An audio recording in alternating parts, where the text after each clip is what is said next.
정부 관계자는 국방과학연구소가 레이저 대공무기에 대한 시험 평가를 진행해 어제 전투용 적합 판정을 내렸다고 밝혔습니다. 시험 평가에서는 레이저를 30차례 발사해 3km 밖에서 비행 중인 무인기 30대를 모두 맞춘 것으로 알려졌습니다. 오늘은 전국이 대체로 흐리다가 차차 맑아지겠습니다. 내일은 전국이 맑겠습니다. 내일 새벽부터 아침 사이에 내륙을 중심으로 서리가 내리는 곳이 많겠고 강원 내륙과 산지에는 얼음이 어는 곳도 있겠습니다.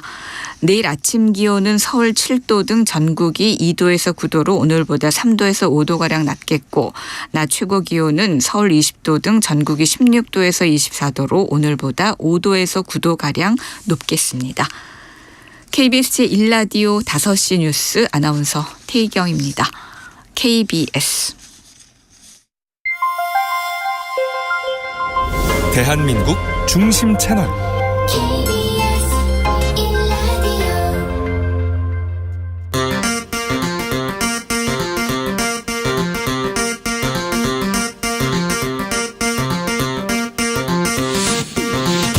주진우 라이브.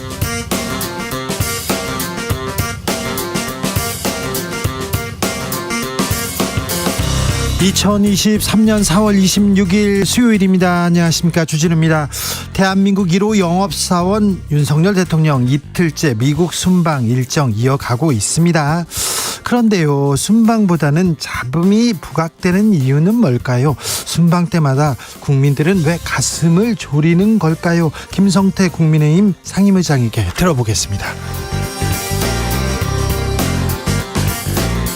우크라이나 무기 지원 때 되면 외면 안 하겠다.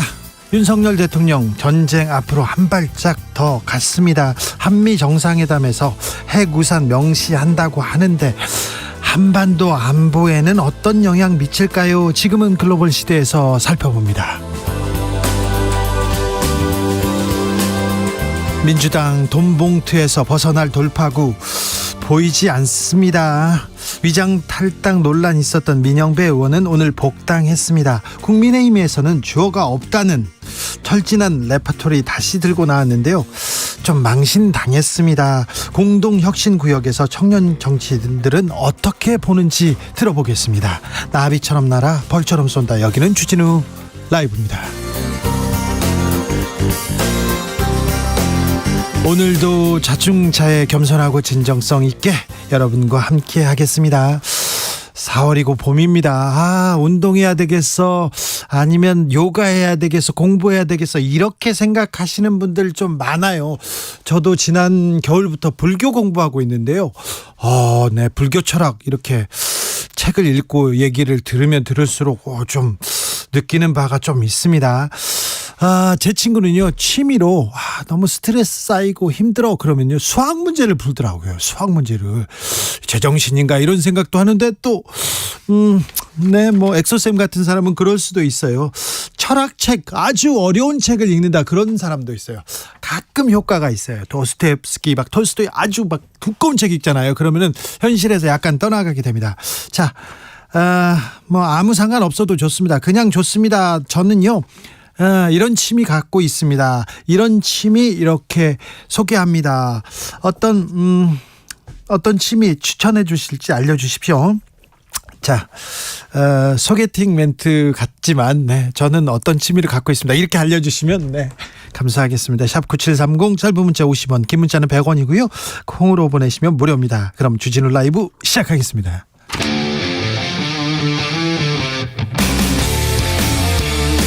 탐사보도 외길 인생 20년. 주 기자가 제일 싫어하는 것은?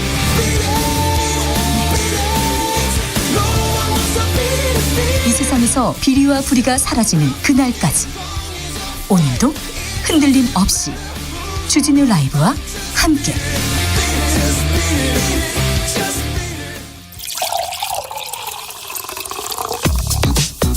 진짜 중요한 뉴스만 쭉 뽑아냈습니다. 주스 정상근 기자, 어서 오세요. 안녕하십니까. 윤석열 대통령 우크라이나 무기 지원 가능성 다시 언급했습니다. 네, 윤석열 대통령과 미국 NBC 방송 간의 인터뷰가 현지 시간으로 25일 보도됐는데요. 이 인터뷰에서 윤석열 대통령은 우크라이나 무기 지원 문제에 대해 이 최전선의 상황이 변할 때나 우리가 살상 무기를 우크라이나에 제공해야 할 때가 된다면 한국이 국제사회의 노력을 외면하는 상황은 없을 것이라고 말했습니다. 앞서 윤석열 대통령은 로이터 통신과의 인터뷰를 통해 민간인에 대한 대규모 공격이 있다면을 전제로 인도적 재정적 지원만 고집하기 어려울 것이라고 말한 바 있는데요. 그러다가 워싱턴 그 다음 인터뷰에서는 조금 완화하는 듯한 얘기였었는데요. 네, 당시 워싱턴 포스트와의 인터뷰에서는 전쟁 당사국들 간의 다양한 관계를 고려할 수밖에 없다라고 말을 한 바 있습니다. 예. 그런데 이번에 또다시 이 무기 지원 가능성을 내비쳤습니다. 치밀하게 계산된 발언이 맞습니다. 미국과 조율한 발언이 맞는 것 같습니다. 우크라이나 무기 지원 가능성 언급했습니다. 다시 한번 언급했는데 러시아는 어떻게 반응을 보일지 잠시 후에 저희가 자세히 좀 살펴봅니다. 대만 얘기도 했습니까? 네, 윤석열 대통령은 대만 문제 관련해서 한국은 대만 해협에서의 평화와 안정이 매우 중요하다라며 힘으로 현상을 바꾸려는 어떤 시도에도 동의할 수 없다라는 입장을 밝혔습니다. 네, 여긴 조금 정제돼서 얘기합니다. 힘으로 어떤 현상을 바꾸려는 시도는 동의할 수 없다 얘기했는데 친구가 도청하느냐 이렇게 미국 언론에서는 물어봤어요. 네, 윤석열 대통령은 미국 정부의 기밀 문건 유출 논란 속에 이 대통령실 인사들에 대한 도청 의혹이 벌어진 것과 관련해 이 문제가 한미동맹을 지지하는 철통 같은 신뢰를 흔들 이유가 없다라며 한미동맹은 자유와 같은 가치 공유에 기반하고 있기 때문이라고 말했습니다. 네. 그때 MBC 측이 이 친구가 친구를 도청하냐 이렇게 물어봤는데요. 윤석열 대통령은 친구들끼리 그럴 수는 없지만 현실 세계 국가 관계에서는 금지되는 것이라 생각하지 않는다라고 말했습니다. 한편 NBC 방송은 별도의 기사를 통해서 윤석열 대통령이 동맹국에 대한 미국의 스파이 활동이 노출된 것에 대한 어색함을 인정했다라고 덧붙이기도 했습니다. 네, 친구가 친구를 도청하느냐? 네, 이렇게 물어야죠. 당연히 물을 수밖에 없는데 약간 좀 대답을 피해 갔습니다. 국가 원수의 외교적 고려점이 있겠지만 조금 저는 이 질문이 나올 게 분명하니까 기자라면 물어봐야죠. 우리 기자들도 제1번 질문이 친구가 도청했는데 어떻게 할 겁니까? 이렇게 물어볼 거 아닙니까? 미국에. 여기에 대해서 좀 대답을 하는데 약간 좀 조금만 더 세련됐으면 하는 생각을 지울 수가 없습니다. 아쉬워서 그래요. 도청했잖아요. 잘못했잖아요. 당신들 어떻게 할 거야? 얘기하면 미안한데 내가 좀 더 잘할 게 뭐가 있을 텐데 해서 하는데 이 문제도 지금은 글로벌 시대에서 자세히 이야기 들어보겠습니다. 윤 대통령 오늘 바이든 대통령 만났어요? 네, 윤석열 대통령의 국빈 방문 이틀째인 현지 시간 25일 윤석열 대통령 부부는 백악관에서 이 조 바이든 미국 대통령 부부와 첫 대면을 가졌습니다. 바이든 대통령 부부는 늦은 오후 이 백악관 관저에서 윤석열 대통령 부부를 맞아 내부 공간을 직접 안내했고요. 한국전 참전 기념비를 함께 방문하기도 했습니다. 대통령실에서는 세일즈 외교 성공한다 계속 강조합니다. 네, 넷플릭스 3조 원 투자 유치에 이어 대통령실은 이 미국의 수소, 반도체, 친환경 분야의 6개 첨단 기업이 우리나라에 총 19억 달러 규모의 투자를 결정했다라고 밝혔습니다. 또한 현지 시간으로 26일 이 미국의 코닝이 15억 달러를 추가 투자 예고했다면서 윤석열 대통령 방미 이틀 만에 총 59억 달러 투자를 유치했다라고 말했습니다. 조 바이든 대통령이 한국 왔을 때 다 보따리 맨날 투자 다 받아가지고 돈 받아가지고 갔다 이 얘기 계속 나오니까 윤석열 대통령도 우리도 받아온다 이렇게 세일즈 외교하고 있는데 아무튼 열심히 좀 해주셨으면 좋겠어요.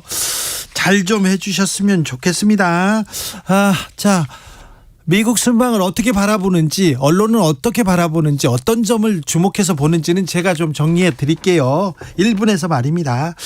4월 국회는 별 성과 없이 별 한 일 없이 별 결실 없이 그냥 마무리되는 것 같습니다. 네, 내일이 4월 임시국회의 마지막 본회의인데요. 이를 앞두고 여야 원내대표가 김진표 국회의장 주재로 만나 1시간 가까이 회동을 했지만 특별한 합의를 보지 못했다라고 합니다.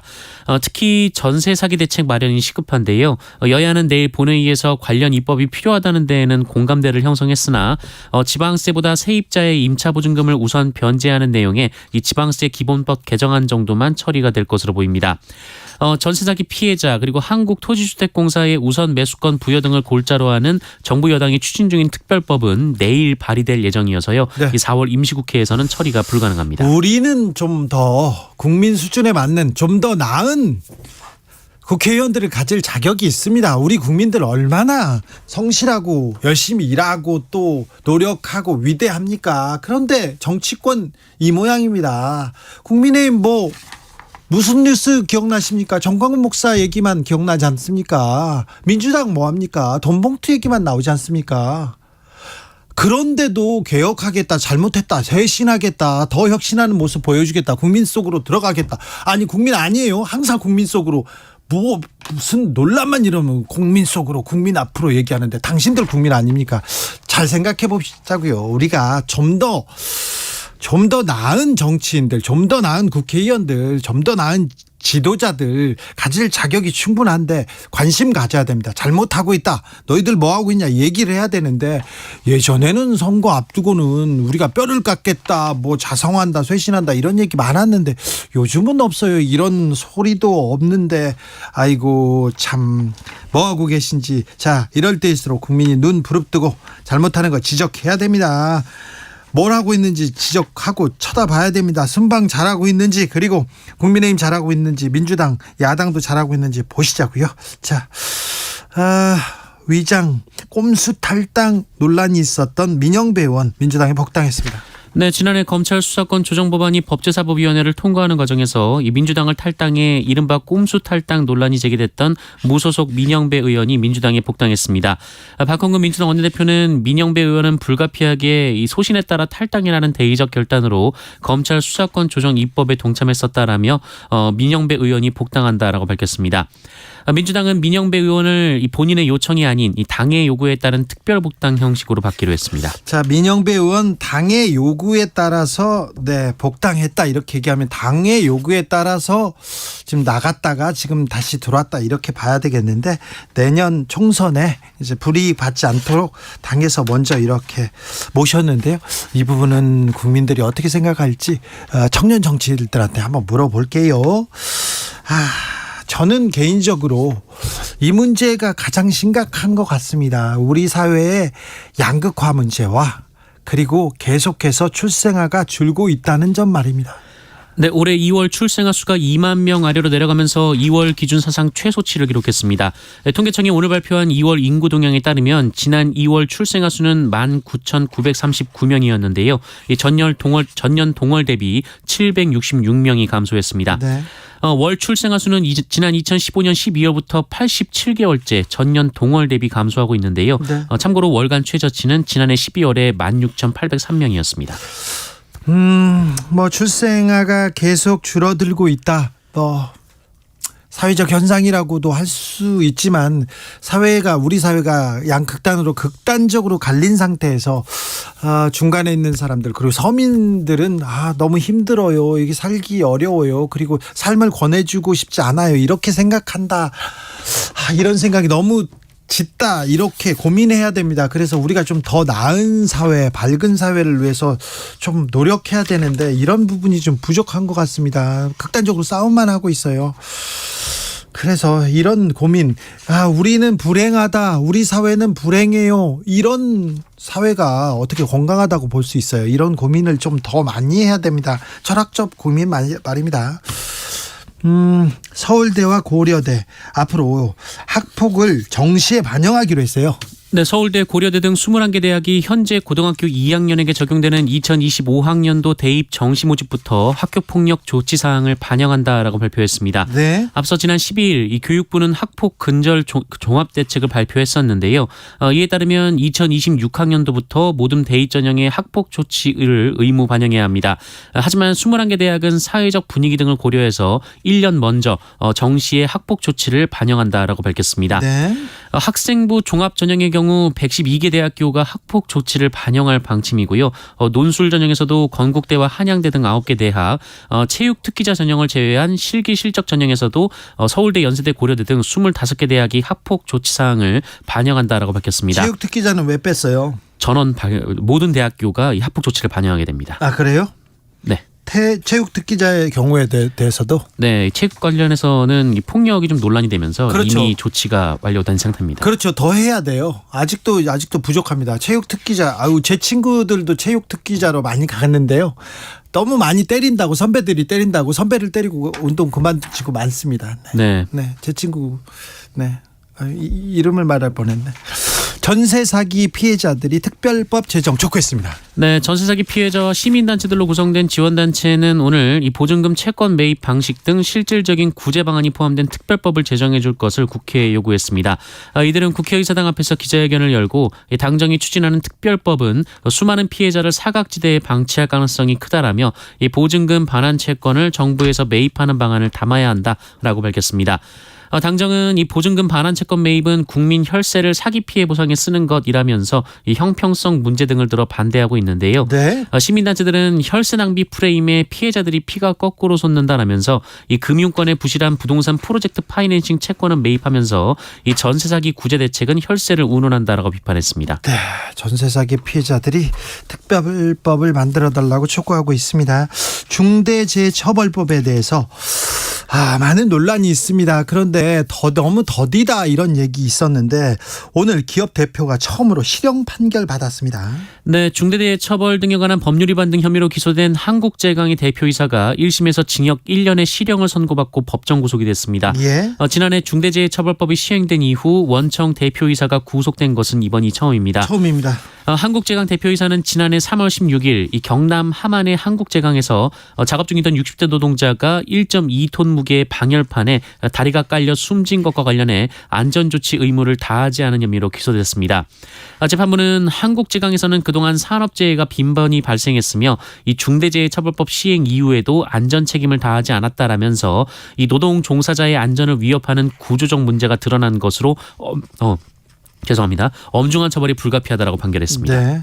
중대재해처벌법이 좀 정착하면 좀 안전한 사회, 안전한 노동장, 조금 일하러 갔다가 집에는 와야 될 거 아니에요. 무사히. 그런 사회가 조금 정착될 겁니다. 그러리라고 봅니다. 중대재해처벌법으로 처음 실형 판결이 나왔습니다.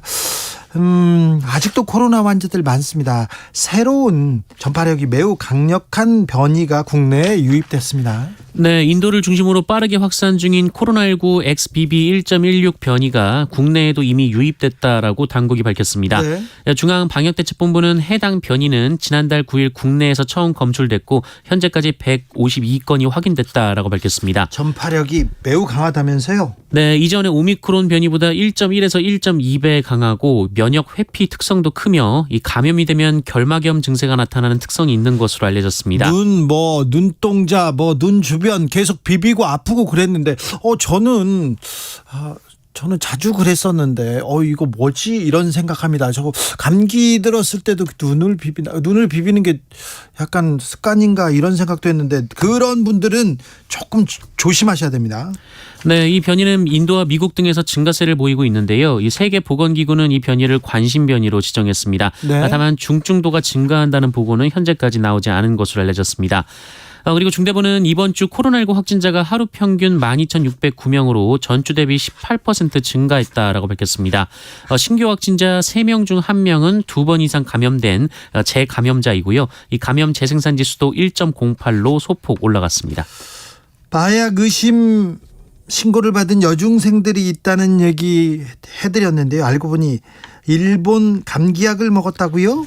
네, 길에서 비틀거리며 걷는 등 마약 투약 의심 증상을 보인 여중생 2명이 일본산 감기약을 복용했다고 경기 수원 서부경찰서가 밝혔습니다. 경찰은 신고 접수를 받고 이들을 지구대로 데려가 소변을 채취해 마약 간이 검사를 했는데요. 그 결과 이들 중 1명에게 미약하게 양성 반응이 나왔는데 이들은 경찰 조사를 통해서 온라인을 통해 일본산 감기약을 구매해 각각 20알 정도를 복용했다라고 진술했다고 합니다. 아이고.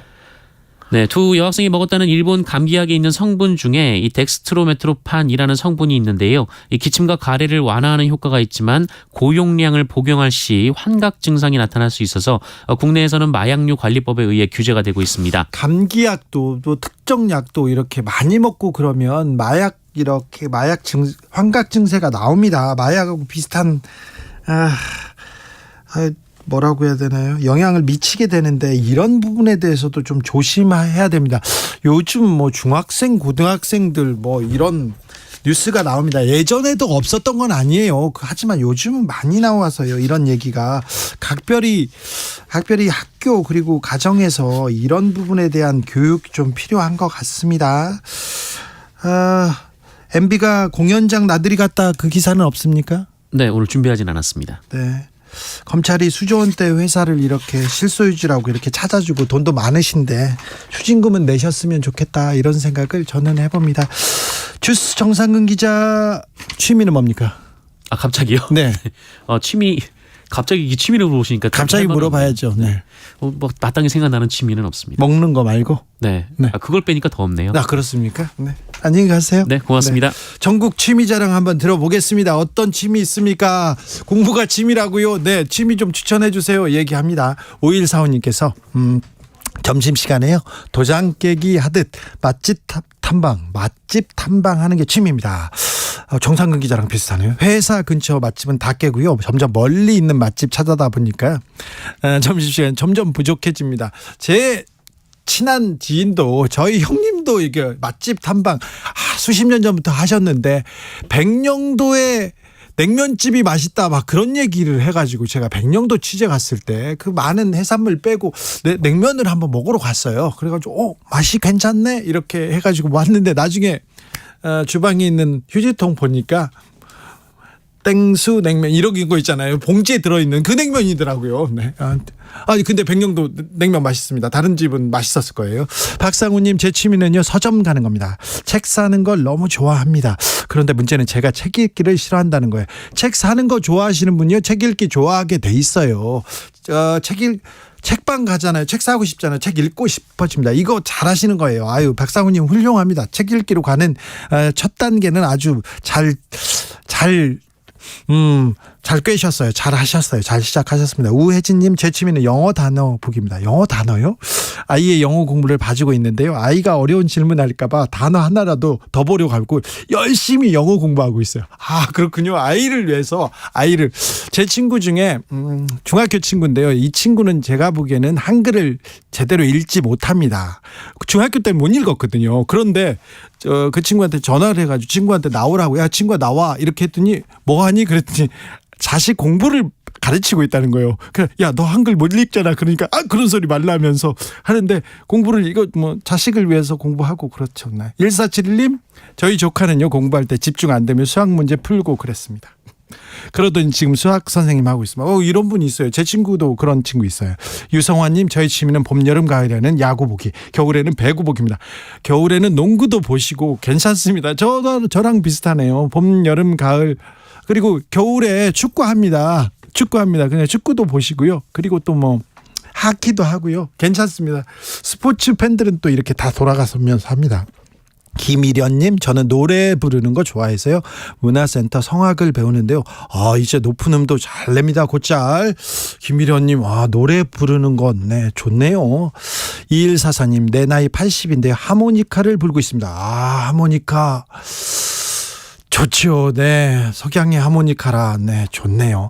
7710님 제 취미는 새벽 요가입니다. 월수금 새벽 5시 20분에 일어나서 준비하고 6시에 요가 갑니다. 6시요? 1시간 하고 나면 하루를 상쾌하게 시작할 수 있습니다. 어지간하면 안 빠지려고 하면서 다니다 보니까 벌써 2년째 계속합니다. 6시에 요가한다. 아이고 훌륭하십니다. 몸도 튼튼 마음도 튼튼 행복해지고 자기 이렇게 루틴을 갖는 거 이거 굉장히 어려운 일인데 매우 훌륭한 사람들이 이렇게 하고 있더라고요. 네 존경하네요. 존경스럽습니다. 9897님 저는 코 바느질을 합니다. 매일 저녁 코 바느질 하면서 주라 들으면 힐링이 됩니다. 코 바느질이 뭐죠? 바느질이 아니고 코 뜨개질 같은 거 비슷한 거죠. 제 친구 김재동도 뜨개질 하면서 힐링한다고 합니다. 네.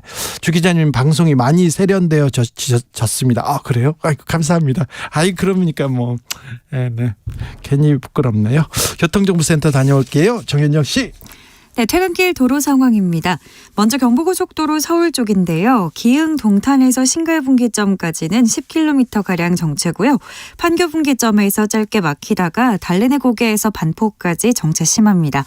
반대 부산 쪽으로는 한남에서 서초까지 더 가서 신갈분기점에서 수원까지 어렵습니다. 오산 부근 5차로에서는 작업으로 막혀 있고요. 경인고속도로 서울 방향은 서인천에서 부평, 부천에서 신월까지 막히고 있습니다. 서해안고속도로 서울 상황은 바람 부근에서 화성휴게소까지 6km 구간 속도 떨어지고요. 매송휴게소 부근에서 용담터널까지 밀리고 있습니다. 서서울요금소에서 조남분기점까지와 일직분기점에서 금천까지 밀립니다. 영동고속도로는 인천 쪽으로 양재에서 양지터널까지 제속도 못 내고요. 신갈분기점 부근에서 안산분기점까지는 작업을 하고 있습니다. 반대 인천 쪽으로는 양지 부근 1차로에서 작업을 하고 있어서 양지 나들목부터 천천히 갑니다. 안전운행하시기 바랍니다. KBS 교통정보센터에서 정현정입니다.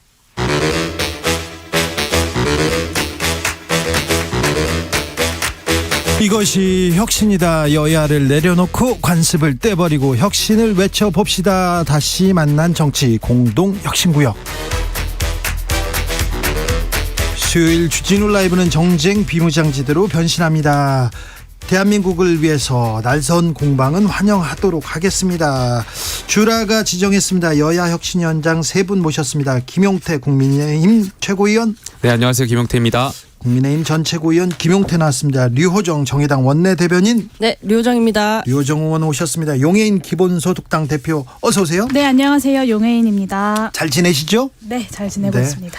세 분 취미가 뭔가요? 김용태 취미가 뭔가요? 저는 뭐 웨이트 트레이닝이나 테니스, 뭐 운동 좋아합니다. 헬스. 뭐 헬스, 뭐 운동. 예, 운동 좋아합니다. 네, 그렇군요. 잠으로 스트레스 풀기도 하고요. 잠. 예. 네. 류호정은 저는 운동은 살기 위해서 하고 그래요? 가끔 뭐 저기 보드 게임 같은 거 합니다. 그래요? 네. 자, 우리 애기 엄마 용해인 의원은 시간이 없어졌네. 그렇죠? 네, 맞아요. 사실 잠으로 이렇게 그 스트레스 해소를 하고 싶은데 네. 네, 지금 한 2년째 통잠 자지 못하는 삶을 살고 있기 때문에 그렇죠. 좀 힘들긴 한데요. 저는 개인적으로는 야구 보는 거 좋아합니다. 야구 보는 거. 근데 두 분은 운동하는구나. 근데 20대 30대 너무 바쁘고 힘들고 그래서 운동하기도 쉽지 않아요. 근데 지금 자기 관리하고 운동하는 거 되게 훌륭한 겁니다.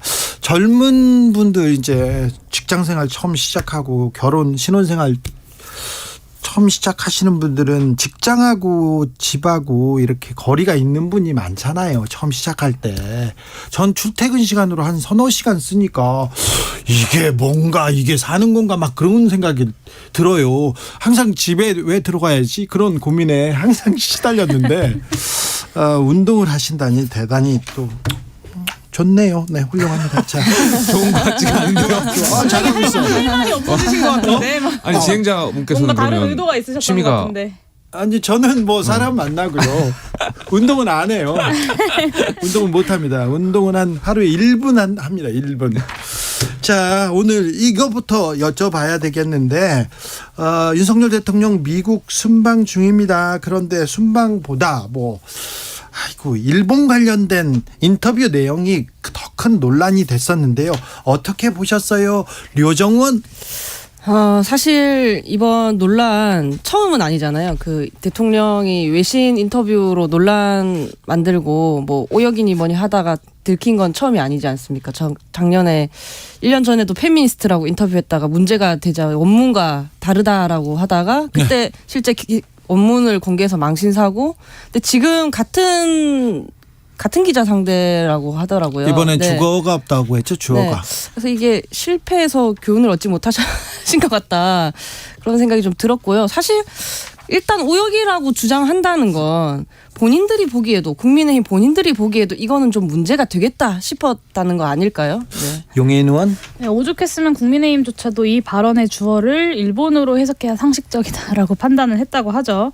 저는 2024년 미국 국무부에서 발간할 보고서에 언론 탄압 사례로 이 주어가 없다 사례가 또 올라가지 않을까라는 생각이 좀 들었습니다. 지난번에 바이든 날리면 네. 그 사태가 올라갔다 이 얘기죠? 자유라는 가치를 공유하는 우방인 미국에서 국무부가 매년 언론 언론 탄압 보고서를 내잖아요. 네. 올해는 이제 바이든 날리면이 들어갔었는데 이번에도 이제 수석 대변인이 오역이다, 주어가 없다라고 몰아붙이려고 하다가 이제 녹취가 나오고 하니까 이제 한 발 뒤로 물러섰고 실패를 하셨어요. 저는 뭐 영상이었거나 아니면 만약에 이게 이제 해외 언론이 아니라 국내 언론이었으면 또 바이든 날리면처럼 하시지 않았을까라는 생각도 해봅니다. 시간을 제가 충분히 드릴게요. 김용태 최고. 뭐 대변인께서도 오역이라고 말했었던 것처럼 그만큼 이제 이것을 상식적으로 받아들이기 어렵다는 것이라는 방증이 아닐까 싶고요. 저는 일본이 얘기했더라도 일본 총리가 얘기했더라도 부적절하다고 생각합니다. 저는 여당의 일원으로서 물론 대통령의 말씀의 배경, 그 배경에는 저는 이해를 할 수 있습니다. 그만큼 한미일과 북중러의 신냉전 상황이고 상식적으로 객관적으로 정말 상상하기 싫지만 한국 전쟁이 다시 발발한다면 과연 일본이나 중국이 놓고 봤을 때, 뭐 러시아 놓고 봤을 때 일본이 조금 더 협력적인 관계를 취할 수 있지 않을까에 대한 그런 배경에서 말씀하셨을 텐데, 그렇지만 제가 이런 논란이 있을 때마다 정부 여당에 꼭 말씀드리는 것이 대통령과 정부 여당은 좀 더 예민하고 섬세했으면 좋겠어요. 그러니까 대통령께서 검찰총장이 하부 검찰 조직에 이렇게 훈화하시는 게 아니잖아요. 국민을 섬기는 자리고, 그렇다면 그 말씀하시는 그 배경이 오역이나 논란의 여지가 없도록 대통령께서 좀 명확하게 또 이러한 발언이 어떻게 그 굉장히 예민한 대응을 할지, 그러니까 결과가 어떤 결과가 이루어질지를 대통령 말씀 한마디 한마디를 굉장히 신중하게 하셔야 된다고 생각됩니다. 저는 대통령께 이 말씀을 꼭 드리고 싶은데요. 올해가 이제 한미동맹 70주년이잖아요. 오늘 이제 국회에서 이제 관련된 리셉션도 한다고 하고, 그래서 방미도 하시는 건데, 이 70년 전 동맹을 기억하는 것만큼이나 100년 전의 제국주의적 침략으로 인한 식민지 상태에서 우리가 주권국가로 독립한 일 또한 매우 중요하게 우리가 기억해야 되는 것이다라는 말씀을 꼭 드리고 싶습니다. 그래서 미국과의 동맹을 기억하는 것만큼이나 일본 침략 전쟁에 대한 반성을 요구하는 것 역시 대통령에게, 대한민국의 대통령에게 같은 무게로 중요해야 된다라는 당부를 좀 드리고 싶습니다. 뭐 김대중 대통령이 당시에 이제 말씀하셨던 것들을 예로 들어서 뭐 같은 취지다 이런 말씀들을 많이 하시던데, 그 진심이 사실 와 닿으려면 국내에서부터 사회통합과 협치를 위해 우선 활동을 하셔야 된다, 그런 말씀드리고 싶습니다. 김대중 대통령의 결단과 같다 이렇게 얘기를 하는데, 어제 김대중 대통령의 아들 김홍걸 의원이 와가지고는 그때는 통절한 사과와 반성이 있었고 그걸 바탕으로 미래로 가자는 얘기였다. 사과와 반성을 하니까 우리가 손을 잡아주고 미래로 가야지, 이런 얘기를 할 수 있었는데 일단 기본적으로 사과 반성이 없었고, 그리고 국내 설득도 좀 부족하지 않았나 이런 생각은 해봐요. 예, 그 기사 내용을 더 보니까 대통령께서 이제 충분히 설득을 했다라는 말씀이 있었던 것 같은데 다시 한번 확인해봐야겠지만, 저는 아직도 여기에 대해서 국민에 대한 설득이 부족하다라고 생각되고요. 네. 대통령께서 말씀하시는 그 일본과의 관계 증진도 물론 중요하겠습니다만, 과거사에 있어서 국민들에 대한 어떤 일본 국민이 갖고 있는 그런 반성도 더 분명히 선행되어야 될 것이고요. 여기에 대해서 우리 국민이 갖고 있는 어떤 그런 정서라든지 감정도 대통령께서 이해해 주실, 그러니까 대통령으로서 그 국민을 대표하는 분으로서 거기에 대해서 공감하실 필요가 있다고 생각됩니다. 김용태 최고, 이번 미국 순방, 윤석열 대통령의 미국 순방 어떤 장면이 기억 남습니까? 어떤 생각 듭니까? 그러니까 아직 한미 정상회담이 오늘 밤에 없어요. 있을 거여서요. 조금 더 지켜봐야겠습니다만, 저는 안보적인 부분도 굉장히 중요하다라고 생각해요. 북한에 대한 핵 위협에 대해서, 북한의 계속되는 도발에 있어서 동맹국으로서 미국이 어떻게 대처할 것인지, 그러니까 뭐 언론을 통해서 보니까 핵 대 핵이라는 그런 별도의 문건이 발표될 수도 있다라는 관측이 있는데, 그러한 것을 좀 더 기다려봐야 될 것 같습니다. 류호정 의원은요? 저는 아직 특별히 기억에 남는 게 있지 않습니다. 하나하나가 좀 강렬한 논란들이긴 하지만 그로 인해서 어느 것 하나도 강조되지 않고 있고요. 안에서 논란이다가 밖에서도 또 논란인 그런 상황이 참 안타깝습니다. 많은 성과를 갖고 돌아오셨으면 합니다. 용인 대표? 네, 좀 지켜봐야겠죠. 우리 국민들이 봤을 때 이번 한미 정상회담의 최대의 의제는 반도체법이랑 그 인플레이션 감축법에서 한국 기업에 대한 불이익을 제거하는 게 가장 중요한 의제일 수밖에 없는데, 네. 미국 가기도 전에 이미 이제 미국이 구체적인 세부 사항들을 확정해서 발표를 하면서 이 정상회담 의제의 테이블에도 못 올라가게 되는 상황이 이미 벌어졌습니다. 그래서 3월 21일에는 반도체법 세부 사항을 확정 발표했고, 4월 17일에는 이제 인플레이션 감축법 세부 지침 발표하면서 이제 전기차 보조금 수혜 대상에서 한국 완성차 기업들이 최종적으로 배제가 되었는데요. 네.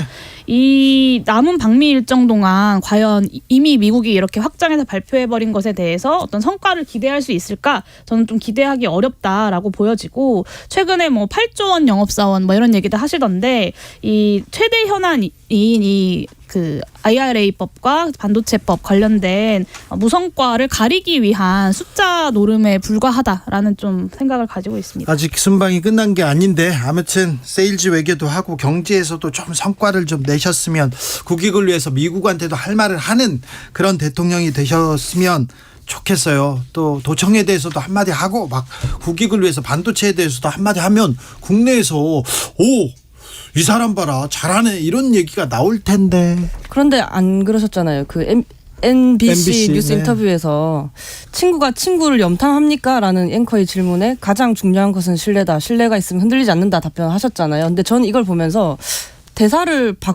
바꿔야 맞는 것 같은데라는 생각을 했거든요. 이런 거죠.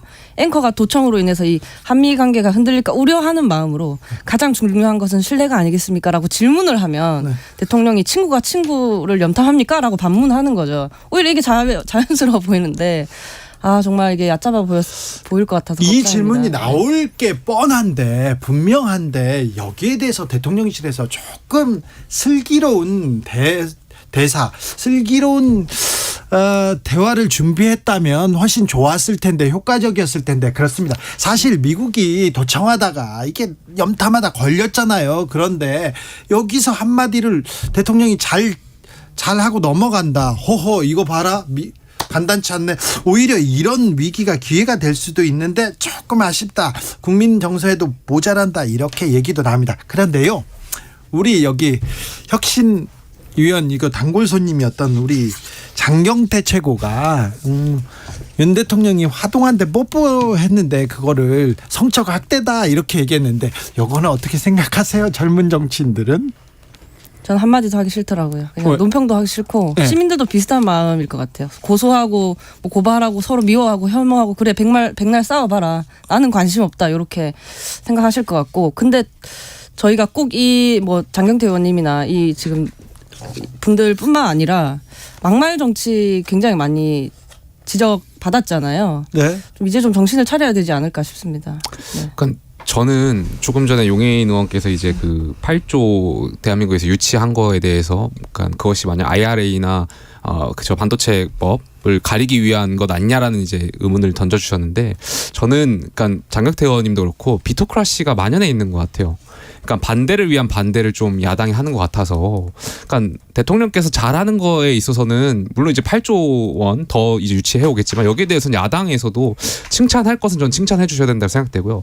장경태 의원도 쓸데없는 논쟁으로 계속해서 국민적으로 굉장히 뭐랄까요, 그러니까 별로 좋지 않은 논쟁을 일으키는 거잖아요. 그러니까 휘발되는 이슈인데 장경태 의원이 한번 자극적인 언행을 통해 가지고 국민적인 어떤 본인이 이렇게 관심을 받으려고 하는 것인지는 잘 모르겠습니다만 우리 정치에 어떤 혐오감이나 이런 거는 주지 않았으면 좋겠고요. 그러니까 언행을 좀 조심해 줬으면 좋겠습니다. 용해인 의원? 네, 뭐 이렇게 같이 방송했던 사람으로서 이런 말 하기 좀 그런지 모르겠지만 네, 조용히 계셨으면 좋겠습니다. 이게 반대를 위한 반대라고 말씀해 주셨는데요. 사실 여당과 민주당이 똑같습니다. 그 한덕수 국무총리가 대정부 질문에서 독도가 한국 땅이 맞죠? 라고 질문하니까 야당 의원이 절대로 아닙니다. 라고 했잖아요. 네. 근데 그게 진짜로 일본 땅이라고 생각해서 그러진 않으셨을 거 아니에요. 일단 부인하고 시작하니까. 그렇죠. 일단 야당 의원 말에 대해서 일단 반대하고 일단 싸우자라는 어떤 마음가짐이 있기 때문에 그런 실수를 하게 되는 건데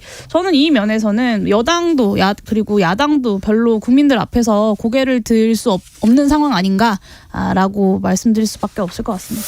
자, 김건희 여사와 관련해서 허위 사실을 유포한 혐의로 우상호 의원 그리고 장경태 의원이 검찰에 송치됐습니다. 이 기사는 어떻게 보셨는지요? 자, 먼저 류호정 의원. 이것도 아까 답변 드린 취지랑 비슷한데 고소 고발을 사실 뭐 남발하는 게 좋은 건 아니지만 지금 사실관계 확인 제대로 안 해서 뭐 이모 교수 같은 것도 나온 적이 있고 네. 정치인이란 말로 또 사람을 설득하는 직업인데 지금 말을 무기로 그저 이제 휘두르고 있는 것도 있지 않습니까? 그저 저를 포함해서요. 이런 일들을 계기로 말하기 전에 좀 더 심사숙고할 수 있도록 경각심을 가지는 뭐 시간을 좀 가져야 하지 않나, 저를 포함해서입니다. 용혜인 의원. 네, 정치의 사법화가 정말 심각하죠. 사실 법 이전에 정치가 있어야 하고 그 정치를 통해서 법으로 풀 수 없는 여러 가지 문제들을 해결해 나가라고 국민들이 정당들에게 투표도 하고 뭐 후원금도 보내고 응원과 연대와 지지도 하는 것 아니겠습니까?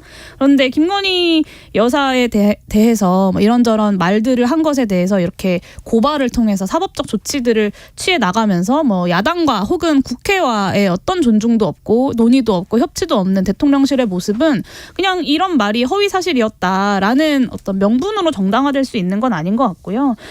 뭐 그 민주당 발언들이 분명 가볍지만 본질은 사실 그게 아니라 이 김건희 여사의 여러 가지 행보에 대해서 본인의 지난 대선 과정에서 조용히 내조하겠다, 보이지 않는 곳에서 있겠다, 그리고 자신들의 잘못에 대해서 죄송하다라고 이야기했던 그 말을 내던진 것이 저는 가장 핵심이라고 생각합니다. 그래서 지금이라도 다시 본인의 의혹에 대해서 책임 있게 해명하고 수사받을 거 수사받고 제2부속실 다시 복구해서 영부인으로서 좀 제대로 된 기획을 가지고 국민들 앞에 등장하면 과연 이런 이슈들이 이어질까라는 생각이 듭니다. 민주당에서는 이건 사적 보복이다, 검찰 정권의 보복이다, 이렇게 생각하는 것 같습니다. 이재명 대표 오늘 조명을 사용한 게 맞는 것 같다. 자, 장경태 의원처럼 나도 고발하라, 이렇게 얘기했던데요. 아니, 조명 사용하고 안 하고가 뭐가 그렇게 중요하겠습니까? 그리고 약간 장경태 의원도 제가 알기로 그 민주당 제1야당의 최고위원회에서 발언했던 걸로 알고 있는데, 아니 제1야당의 최고위원회에서 여사에 대해서 이러한 루머를 말씀하시는 것이 과연 온당한 것이냐, 저는 그렇게 생각되고요.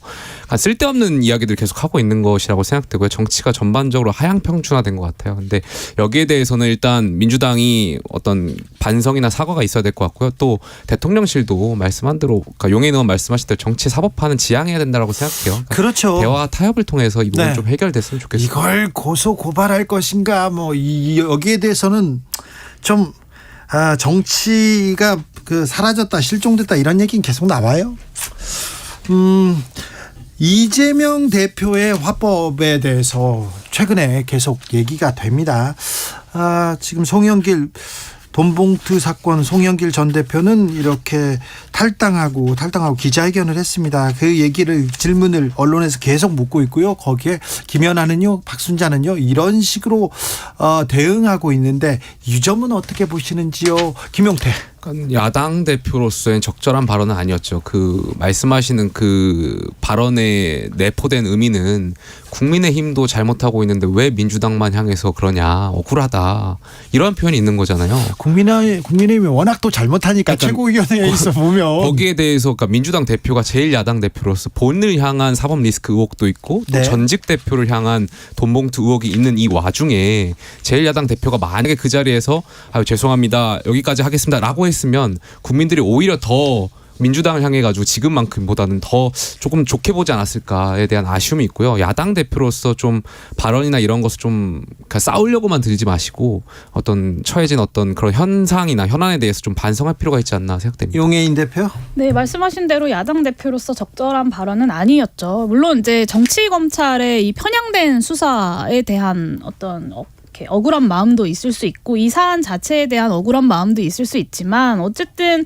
이 당의 전당대회 과정에서 불거진 돈봉투 의혹에 대해서 국민의힘과 싸우는 것보다는 국민들의 지금 이 어떤 충격과 불신을 해소하는 것을 최우선 과제로 두어야 하지 않겠습니까? 그런데 민주당에서 사실 굉장히 좀 조용합니다. 송영길 전 대표의 귀국날 민주당에서 이제 별도로 관련된 입장이 나오지 않았고 좀 무책임한 모습들을 보이고 있기 때문에 국민들께서 이 사안에 대해서 민주당이 자정작용을 통해서 국민들의 신뢰를 회복할 수 있겠구나라는 기대를 안 하고 계신 것이 아닐까라고 말씀드릴 수밖에 없고, 지금 이제 찌라시 네. 또 뭐라고 할까요? 네, 아무튼 지금 소문. 이제 풍문으로 이렇게 정보지. 돌고 있는 명단이 20명이라고 하는데, 이러다 진짜 국회에서 20명 체포동의안 표결하는 날이 오겠습니다. 그래서 정치적으로 개개인들은 좀 억울한 면도 있을 수 있지만 국민들의 신뢰를 회복하는 것을 최우선 과제로 두고 일단 공천 배제 관련된 의혹이 제기된 사람들은 공천 배제하겠다. 그리고 국민들 앞에 한 점 의혹 없이 이 의혹을 다 해소하겠다라는 선언을 하는 것이 가장 우선 과제이지 않을까. 뭐 김연아 전 의원이 어땠냐, 뭐 하영재 의원이 어땠냐라고 누가 뭐 더 잘했는 일을 가지고 싸우는 것보다 국민들은 그런 걸 바라실 것 같습니다. 류정원. 전 좀 짧게 말해야 하나요? 아니요. 민주당이 틀렸는데 반성도 안 하네라고 아마 생각하고 계실 것 같아요. 시민들은 뭐 지지율이 내렸는데 다 지금 무당층으로 가셨잖아요.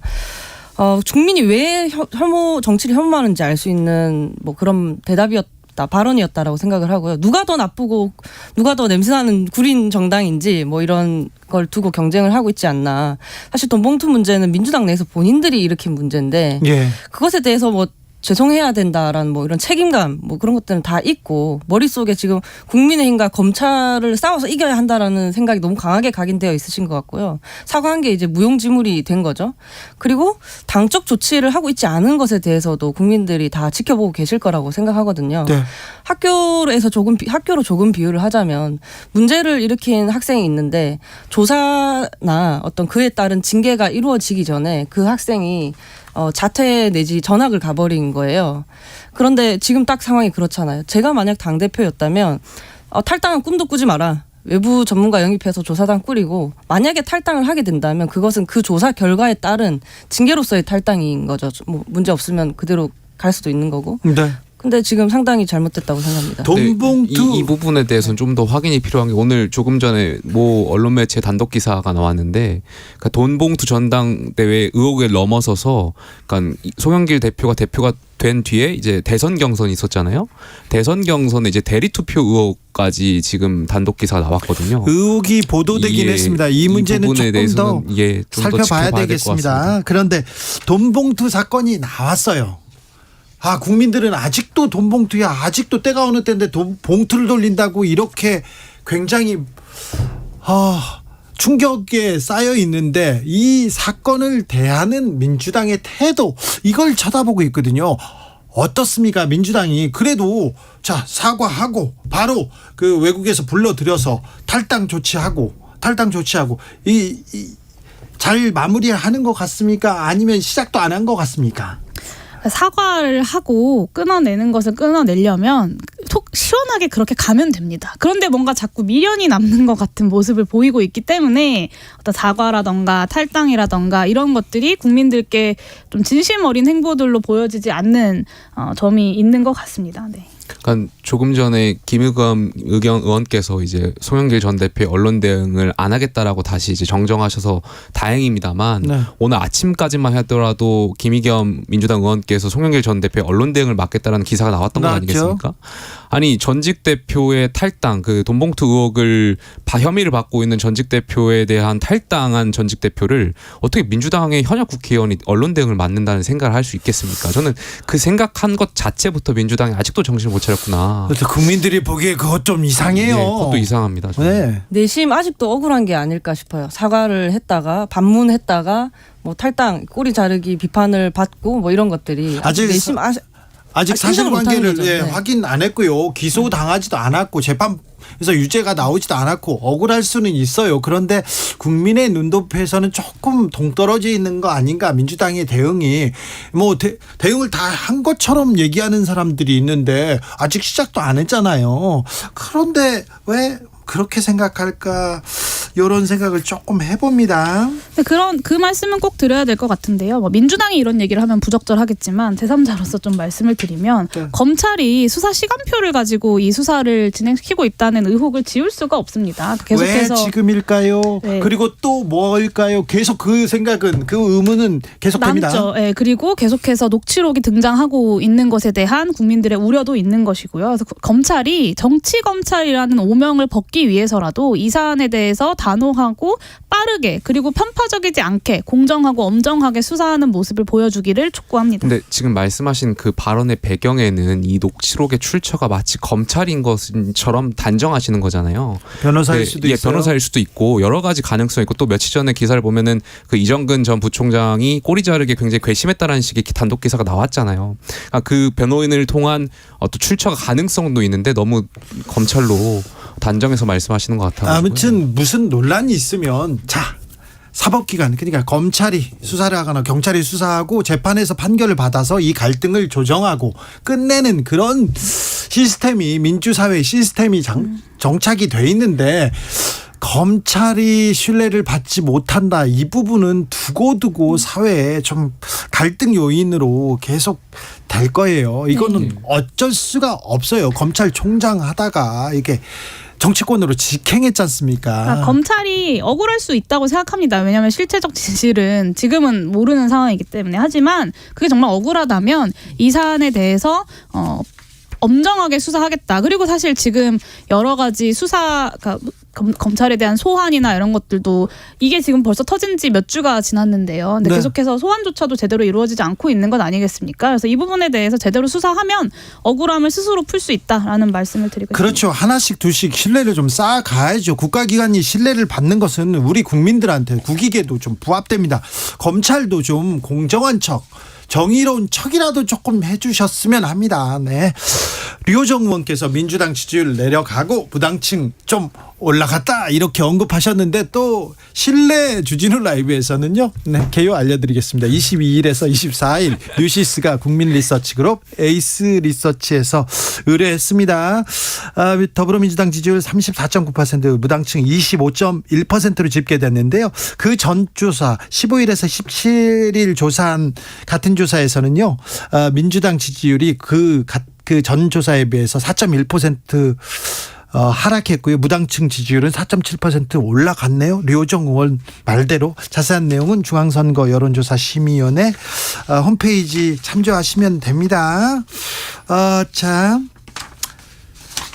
지금 다 당에서, 여의도에서는 4월 국회 뭐 끝나고 일도 별로 안 했는데 다 신당 어떻게 되는데, 공천 어떻게 되는데, 누가 어떻게 되는데, 이런 얘기, 비대위 간대, 이런 얘기만 나온다면서요.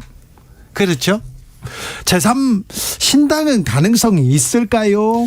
약간 뭐 신당의 가능성은 신당이 주체적으로 나가는 것에 대해서 봐야겠지만, 사실 역사적으로 봤을 때 변수로서 많이 작용을 했잖아요. 네. 선거구제 개편이 어떻게 될지, 양당에 대한 공천이 어떻게 될지. 공천 탈락자들이 가지 않고 진짜 실력자들, 참신한 사람들이 모이면 신당의 파괴력은 커질 텐데, 그게 변수예요. 이 뭐 국정 지지율에는 여러 가지 변수로서 좀 봐야 될 것 같아서 조금 더 지켜봐야 될 것 같습니다. 류호정 의원은 한마디.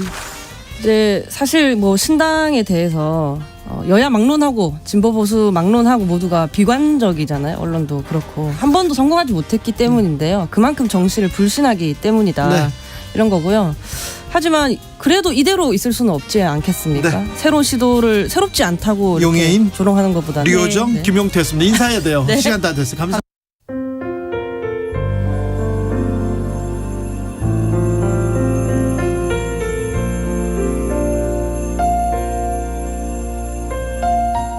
KBS 라디오 연중기획 희망충전 대한민국 531번째 이야기.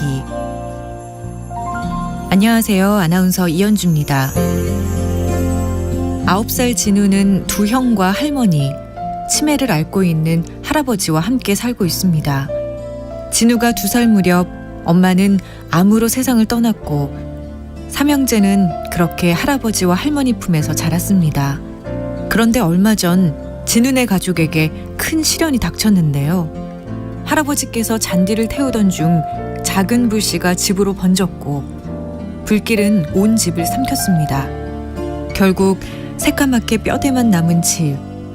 삼형제는 잿더미 속을 뒤져 엄마의 유품과 사진첩을 겨우 찾아냈습니다. 화재 이후 진우네 가족은 임시거처에서 생활하고 있습니다. 교복은 물론 생필품 모두가 불타버렸기에 기본적인 생활도 막막한 상황. 진우네 가족이 보다 안정된 환경에서 생활할 수 있도록 여러분의 관심과 사랑을 보내주세요.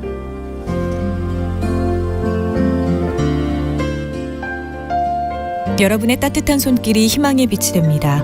ARS 060-700-1580 060-700-1580 한 통화 3,000원으로 희망을 선물해 주세요.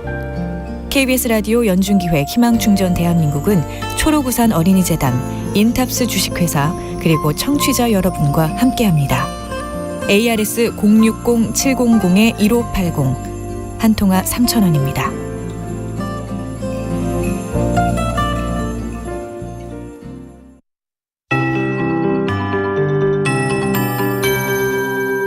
KBS 58분 날씨. 당분간 날씨 변화가 없겠습니다. 내일도 전국이 맑겠습니다. 오늘까지 전남 남해안의 바람이 매우 강하겠고 그 밖의 지역도 바람이 지금 강하게 불고 있는데요. 순간풍속 초속 15m까지 나오는 곳도 있겠습니다. 역시 오늘 낮 최고 기온도 13.5도로 평년보다 6도나 낮았습니다. 서울 기준입니다. 봄 햇살이 따뜻해지는 시점 궁금하실 텐데요.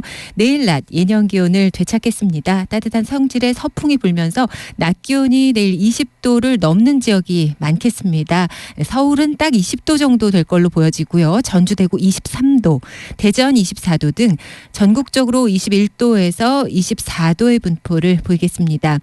아침 기온은 낮아서 아침 낮으로 좀 쌀쌀할 텐데요. 서울이 7도에 머물겠고요. 철원 3도, 대전 4도, 전주 5도 등 오늘보다 낮겠습니다. 일부 내륙으로는 서리가 내리기도 하겠고 얼음이 어는 곳도 있겠습니다. 농작물 관리 또한 잘해 주셔야겠습니다. 내일도 일교차가 15도 가까이까지 크게 벌어지겠습니다. 또한 내일 새벽부터 아침 사이 중부와 경북 북부 내륙으로는 안개가 짙게 끼는 곳이 있겠습니다. 가시거리 200m 미만으로 좁혀지는 곳에서 각별한 주의가 필요하겠습니다. 바다의 물결도 일부 해상, 서해상과 남해동부 먼바다의 물결이 높겠습니다. 지금 서울의 기온은 9도입니다. 강혜정입니다.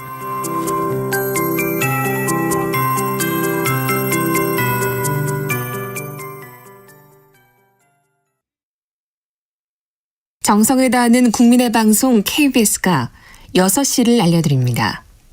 AM 711kHz, FM 97.3MHz, KBS 1라디오입니다. HLKA.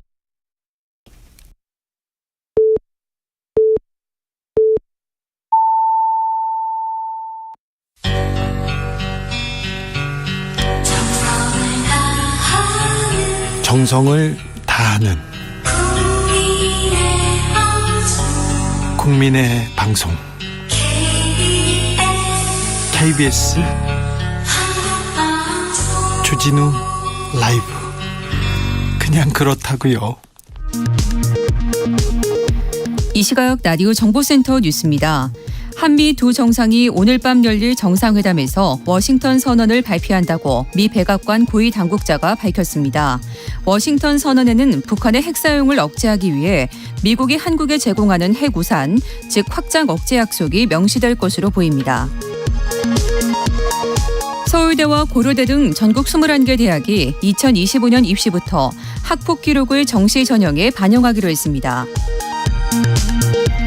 인바 계곡 살인 사건으로 1심에서 무기징역형을 선고받았던 이은혜가 항소심에서도 동일한 형을 선고받았습니다.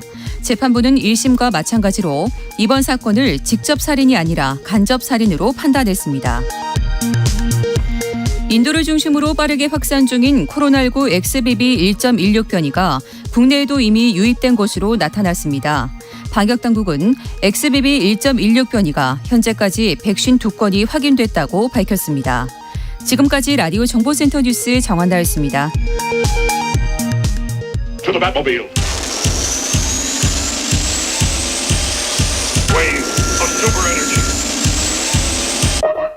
주 기자의 1분. 미국을 국빈 방문 중인 윤석열 대통령. 그런데 어제 그제는 대통령 일본 무릎 관련된 기사가 너무 많이 나왔습니다. 도배됐습니다. 이거는 좀 안타까웠어요. 자, 순방, 미국 순방을 어떻게 다루고 있는지 오늘 언론사의 메인 화면 한번 살펴볼까요? 기사 어떤 거 썼는지 추려볼까요? 아시아경제 영업사원 1호 윤 대통령 이틀 만에 8조 원 세일즈 성공. 순방이 벌써 성공적이군요. 주간조선 김건희 여사 박미길 가방으로 본 숨은 메시지는 우리 언론 여사님 가방 참 좋아합니다. 패션 너무 좋아합니다. 조선비즈 김건희 여사 박미길 든 가방은 37만 원대 국산 비건 브랜드 이런 얘기도 나왔고요. 조선비즈 바이든 선글라스 모자 윤 대통령 국대 야구 점퍼에 프로스펙스 운동화 신고 워싱턴 건의로 네 알겠어요. 참 어떤 신발 신고 어떤 브랜드 입고 네네 잘 알겠습니다. 연합뉴스 바이든 포도주스 가져가는 윤 대통령에게 여기 제로콜라. 뉴시스 바이든 윤 대통령에게 제로콜라 권해 대통령실 세심한 배려. 예 취향이군요. 치안까지 챙겨주시고 참 세심합니다. 그런데 이게 또 무슨 의미인지 제로 챙겨오는 게 제로 그런 뜻은 아닐 거예요. 뉴시스 장경태 윤 화동뽀뽀 성적 학대 아니다 장해찬 머리에 포르노밖에 없나. 문화일보 중앙일보도 이 장경태와 장해찬의 그 화동 성적 학대 내용을 가지고 머릿 기사로 삼았습니다. 순방 기사를 보고 있자니 뭐가 중요한데 정말 중요한 일인데 왜 이런 기사만 나올까 제가 다 부끄럽습니다. 주 기자의 1분이었습니다.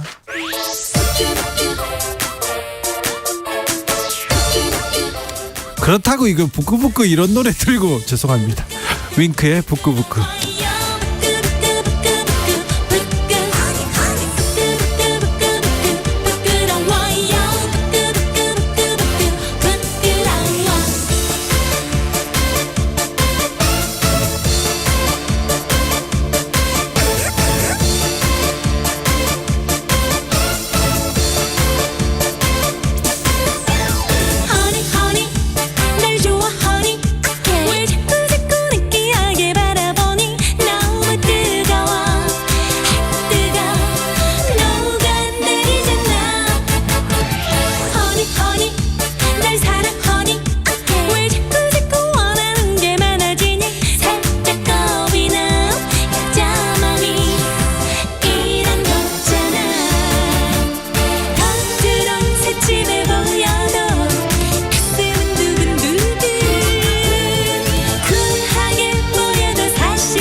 꽉 막힌 우리 정치의 맥과 혀를 시원하게 뚫어드립니다. 매주 수요일 정치 1타 김성태가 풀어줍니다. 정치의 맛. 협치 전문 기술자 분쟁 조정 해결사 김성태 국민의힘 중앙위원회 상임의장님 모셨습니다. 어서 오십시오. 예, 안녕하세요. 김성태입니다. 대통령이 미국 순방 중인데 언론 기사만 보면요 부끄러워 죽겠습니다 이런 사람들이 있어요. 기사는 좀 그렇죠. 참 안타까운 면이죠. 네. 이게 특히 애교라는 것은 이 주권 국가 간의 이 분쟁 처리 기술의 하나입니다. 그렇죠. 설득하고 타협하고 때로는 강제 수단으로 이렇게 협상에 의한 분쟁의 해결을 목표로 하는 게 이게 애교예요. 예. 예? 외교. 참 그러니까 애교 아니고. 예. 제가 뭐 발음은 좀 시원찮습니다만 제가 더군다나 예. 뭐 세계 최고의 국가인 미국을 상대로 벌리는 예. 애교예요. 매우 중요하잖아요. 더군다나 한미 동맹 지금 70주년. 네. 북한의 뭐 이 핵미사일 고도화에 따른 그 위협 속에서 대한민국의 이 안보를 굳건하게 한미 동맹으로 어떻게 다짐을 할 것이냐. 또 그러면서 지금 현재 한미 동맹이 강화되는 만큼 또 중국과는 또 멀어질 수밖에 없는 그런 안타까운 현실. 네. 그런 가운데 우리 기업들의 이 경제 활동은 어떻게 또 정부가 뒷받침해 줄 것이냐. 정말 참 힘든 애교예요. 네. 그런데 이제 대통령 그 뭐 워싱턴 포스트시에 뭐 인터뷰한 내용이 그냥 이렇게 또 애교의 모든 성과나 또 이런 앞으로 나와야 될 내용에 이게 사전에 그냥 너무 안 좋은 먹구름으로 이렇게 듣고 있는 게 너무 안 좋아요. 그렇죠. 순방 전에 그 미국 인터뷰, 미국 외신 인터뷰, 미국 가는 길에 꼭 왜 일본 발언을 왜 하셔야 했을까? 왜 대통령 참모들은 왜 거르지 않았을까? 그거는요 좀 안타까워요. 그러니까 이제 대통령께서는 너무나 이 뻔한 이야기입니다. 한국과 일본은 과거에 참 아픈 역사가 있었지만은 미래를 위해서는 그 아픈 그 현실만 역사만 가지고 미래를 지금 이야기하지 않을 수 없다. 그러니까 그 총대를 내가 매는 건데. 자, 근데 의장님처럼 얘기했으면 다 이렇게 끄덕끄덕하죠. 그런데 이거 문제가 돼. 무릎 발은 문제가 될 텐데 왜 참모들은 그냥 내보냈어요? 이거 참모들 잘못했어요. 저도 일정 부분 동의합니다. 그러니까요. 대통령께서 뭐 그런 표현으로서 이제 이렇게 또 국민적 상식에 또 오해가 언론에서 또 빚어질 수 있다면 바로 이걸 수습을 해줘야죠. 그렇죠. 그걸 국내에 있는 우리 당의 대변인이 주어가 그걸 없다. 또 주어가 없다는 내용으로 수습을 하려고 그러다 대려 망신살만 뻗친 거 아니겠습니까? 그러니까 뭐 그런 측면이 너무 안타깝고 또 한편으로는 이게 기회다 싶어가지고 막 그냥 인정사정 없는 정치적 공격을 서슴지 않는 그러니까 야당의 모습도 참 이것도 볼썽사나운 거죠. 그렇습니까? 저는 뭐 그런 측면에서 이게 지금 우리 정치의 현 주소다. 사실상 국내적으로는 많은 갈등과 이 반목 속에 싸우더라도 대통령이 그래도 우리 국민의 대표로서 우리 국가가 움직여서 해결을 하는 행위에 이렇게 국내적인 또 그 감정의 갈등의 고를 그대로 국론 분열의 모습으로 다 보여주면은 과연 어떤 성과가 나올까요? 그러게요. 그게 그런 게 너무나 아쉽죠. 순방 또 이런 부분은 국가적 손실이에요. 손실이죠. 애교는 아주 모든 국가의 총력량을 결집시켜야 되거든요. 그렇죠. 여기는 여가 야도 없어요. 네네. 그리고 또 그 국민들도 도와줄 준비가 지원할 준비가 있어요. 돼 있어요. 응원하려고 해요.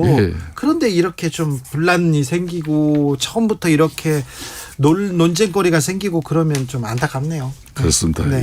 논란이 안 생기도록 해야 되는데 미국 순방이든 순방만 가면 대통령이 비행기만 타면 국민들이 좀 불안해한다는 것도 이것도 좀 손실이네요. 손실.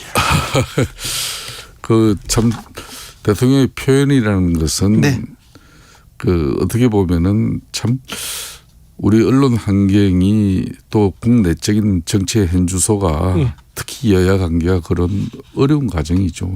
어려운 관계를 적나라하게 다 보여주는 이해가 안 되는 겁니다. 뭐든지 뻔히 무슨 말씀을 하신지 다 아는 사실인데 그러니까요. 이게 이해가 안 되는 거죠. 순방 때마다 김건희 여사에 대한 관심이 큽니다. 매우 커요. 그런데 이번에 뭐 넷플릭스 투자 받는데 뭐 옆에서도 있었다 얘기하고 막 국정 개입이다 얘기 나오는데 이 부분은 어떻게 보십니까? 사진에 맨날 가운데 김건희 여사가 있어요 이런 얘기도 하는데.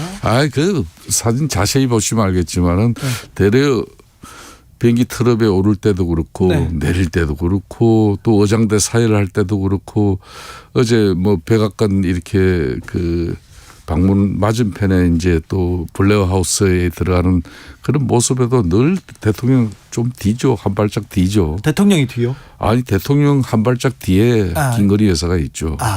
그러니까 이런 부분도 참 사람을 뭐 믿게 보면 한없이 미운 건데 좋게 봐주세요, 그냥. 그러니까 이게 기술이잖아요. 그럼요. 기술인데 그러니까 그런 사진들도 이렇게 보면 대통령이 좀 환하고 잘 나오게 또 가운데 있게 이렇게 나오고 그래야 되는데 이것도 대통령실에서 약간 좀 부족한 것 같아요, 대응이. 그만큼 아닌가요? 이제 우리 내치에 있어 가지고.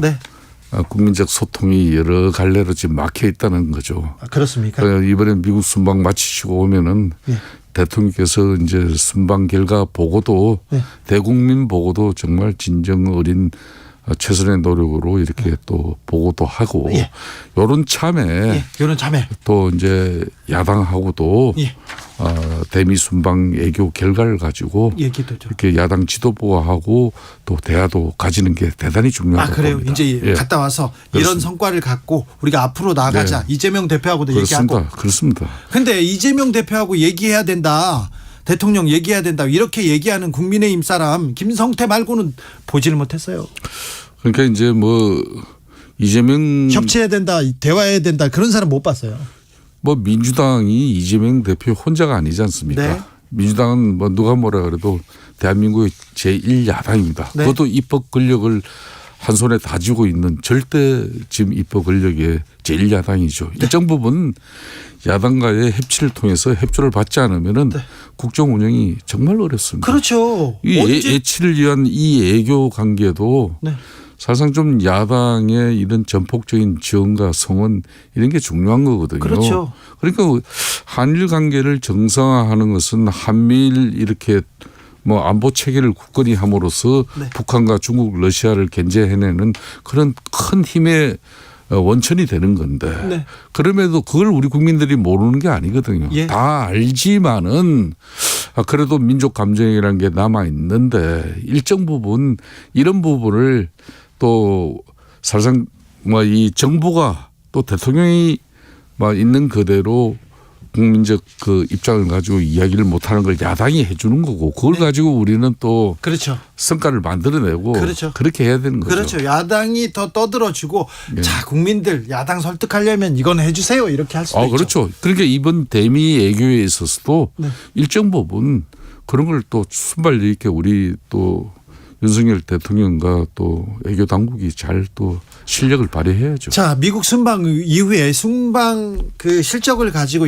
국민들한테도 얘기하고 야당한테도 얘기하고 이 부분까지는 잘못됐고 어떤 부분 더 해나가겠다 이렇게 얘기하면서 좀 내각 쇄신한다던가 판을 좀 다시 짠다던가 그런 그 일도 있을까요? 지금 뭐 대통령 순방 기간 중에 너무 뭐 섣부른 이야기를 하는 그런 적절치 않다고 봐요. 아이고 알겠습니다. 지금 앞으로도 지금 뭐 계속 지금 이제 우리 한국 시간으로 오늘 새벽에 이제 정상회담이 이루어지지 않습니까? 네. 정말 집중해야 돼요. 알겠습니다. 이번은 진짜 외교 안보 문제뿐만 아니라 지금 현재 이 뭐 반도체 문제 뭐 비롯한 여러 가지 지금 너무나 중요한 문제가 알겠어요. 산적에 있어요. 의장님 아주 외교적으로 딱 또 질문 또 센 질문 했더니 딱 돌아가시네요. 자. 다른 정치 현안도 좀 물어보겠습니다. 예, 지금은 그렇게 뭐니 해도 민주당의 돈봉투 사건이 가장 큰 정치 이슈인 것 같습니다. 민주당 이 돈봉투 사건을 해결하는 태도 어떻게 보십니까? 지금 민주당도 참 내년 총선을 앞두고 참 큰 악재입니다. 이거는. 네. 뭐 이게 또 송영기 전 대표만 이렇게 뭐 책임지고 이걸 수습한다고 해서 될 일이 아닌 것 같아요. 그 이정근 사무부총장의 그 녹취 파일이 뭐 3만 개 중에 물론 사생활을 빼면은 뭐 정치인들과 관련된 게 5천 개를 또 압축하고 최종적으로 2천 개를 압축했던 거 아닙니까? 아유 잘하시네요. 그 내용에 뭐 어떤 내용들이 뭐 들어있는지 아무도 모르지만은 예? 지금 민주당 입장에서 이걸 뭐 정확하게 딱 정리를 못할 거예요. 왜 못합니까? 왜 못하는 거예요? 해야지요. 이게 앞으로 어떤 내용이 뭐 그렇죠. 추가로 더 이렇게 나올지 모르니까 예? 지금 민주당도 뭐 정치를 잘 하는 사람들 아닙니까? 그러니까 뭐 지금 딱 나서 가지고 이 대국민 사과하고 관련 의원들 또 일정 부분 또 책임을 묻고 이런 뭐 신속한 조치 자체를 갖다가 이정근 파일은 여기서 끝날 것인지 본인들이 자신하지를 못하고 있기 때문에 지금 사태 파악이 안 되기 때문에 아무것도 못하는 겁니까? 그러니까 앞으로 검찰 손에서 어떤 패가 나올지 네. 이걸 좀 더 지켜보겠다는 게 민주당의 속셈입니다. 민주당은 참 고민이네요. 그러면 많은 고민이죠. 네, 민주당 검찰에서 어떤 내용이 나올지 언제 나올지 또 누가 관련돼 있을지 벌써 이정근 파일에서 농내원이 기소됐죠, 그렇죠? 네. 지금 현재 뭐 또 9천 뭐 몇백만 원 이걸로 가지고 전현직 의원이 벌써 뭐 몇십 명이 관련인데. 네. 제가 옛날에 2008년도인가 서울시의원인 그때 서울시의회 의장 경선을 두고 네. 또 이런 작은 돈봉투 사건이 있었어요. 네. 그때도 당시 우리 그때 서울시의원들이 28명이 기소됐었어요. 그래요. 네. 그렇기 때문에 이 이정근 파일에서 지금 어느 정도 민주당이 상처를 입을지 그건 아무도 모르는 거예요. 자, 민주당이 제 역할을 해야 국민의힘도 이렇게 바로 설 수 있습니다. 그리고 국정도 지금 정상적으로 갈 텐데 자, 민주당의 변화 개혁을 위해서 좀 조언을 해 주세요. 자, 이렇게 해라. 안 그러면 니네들 큰일 난다. 이런 얘기는 하실 수 있잖아요, 의장님. 그럼 민주당 입장에서도 이제 뭐 지난 대선 후보 경선의 그 휴증을 그대로 안고 있습니다. 네. 뭐 친명 비명으로 다 나눠져 있죠. 또 뭐 비명안을 또 이렇게 자세히 들어보면은 또 문파도 있고 뭐 여러 갈래가 네네. 있습니다만은 내년 총선을 앞두고는 참 복잡한 정치 지행이에요. 예. 과연 이재명 리더십으로 내년 총선을 치를 수 있을 것인지 네. 아닌지 뭐 여기에 따라서 내년 총선 승패에 이제 가늠자가 이제 드러날 거예요. 그럼 이제 상대당 입장을 가지고 뭐 우리 당도 지금 너무나 뭐 사실상 이 사회개혁 정당으로 새로운 변화와 집권당이 면모를 갖추는 모습이 좀 국민들로부터 너무나 아직까지 많이 모자랍니다. 네. 그렇기 때문에 민주당에 대해서 우리가 너무 뭐 정치 공세 공격으로 일삼을 수는 없죠.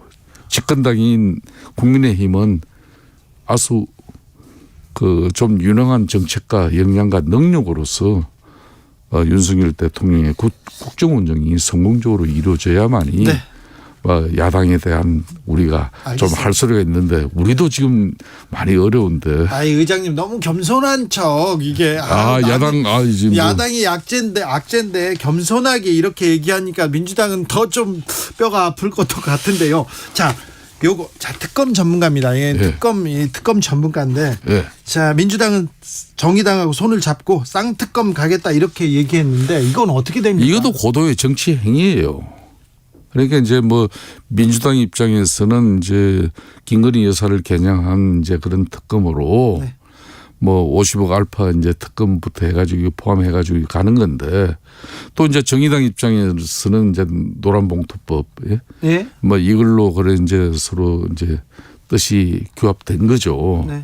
이렇게 해서 이제 특검을 이제 패스트트랙으로 이제 가요 이제. 네.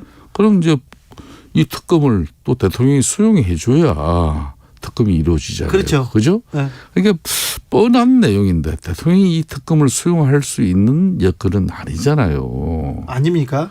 아니 지금 다 지금 이제 검찰에서 예. 다 발빠른 지금 수사를 하고 있었는데 모든 왜 작년에 그러면은 정권 교체 이전에 이 다 일어났던 사건들을 그때는 이 사건을 그냥 그때 있어야죠. 수수관관이 방관했잖아요. 그냥 그때 있어야죠. 제대로 된 그때도 검찰이 있었고 지금도 검찰이 있어요. 그런데 그때 검찰은 왜 제대로 된 수사를 하지 않도록 그때 정권은 방치했고 아니요. 윤석열 정권은 이걸 지금 제대로 수사하고 있겠어요. 제대로 수사하는데 1년 반 동안 합니까? 아니 그거는 아니죠. 압수수색을 인지하는데. 이제 수사를 적극적으로 하고 있기 때문에 제가 볼 때는 50억 이 알파도 그렇고 모든 내용들의 수사 결과를 지금 검찰이 다 낼 수가 있는 거예요. 그게 안 됐을 때 하면 되는 거예요. 의장님 거의 모든 특검은요 수사 진행 중일 때 특검이 이제 발진하고 이렇게 얘기합니다. 그래서 수사하던 내용들 다 가져다가 이렇게 보고 시작하잖아요. 아시면서. 아니 이렇게 되죠. 저도 뭐 특검을 관철시킨 그렇죠. 경험이 있습니다만은 특검이라는 거는 이게 이제 뭐 국회에서도 얼음장을 놓고 정치적인 압박을 가하는데도 그렇죠. 권력과 수사해요. 검찰이 예. 유착돼 가지고 제대로 된 수사할 의지가 없고 증거가 인멸되고 예? 이렇게 해서 이제 이 국민적 의혹이 일파만파로 이렇게 분노해 있을 때 정치적 결단 내리죠. 그렇게 결단이 되는 그런데 거예요. 저기 문재인 정권하고 검찰하고 결탁은 이건 아니잖아요. 아니 그러니까 지금 이제 제대로 된 검찰 수사가 이루어져 가지고 지금 하고 있으니까 속도를 내고 있는데 1년 6개월 만에 아니죠. 이거는 문재인 정권에서 한 거죠. 아유 참.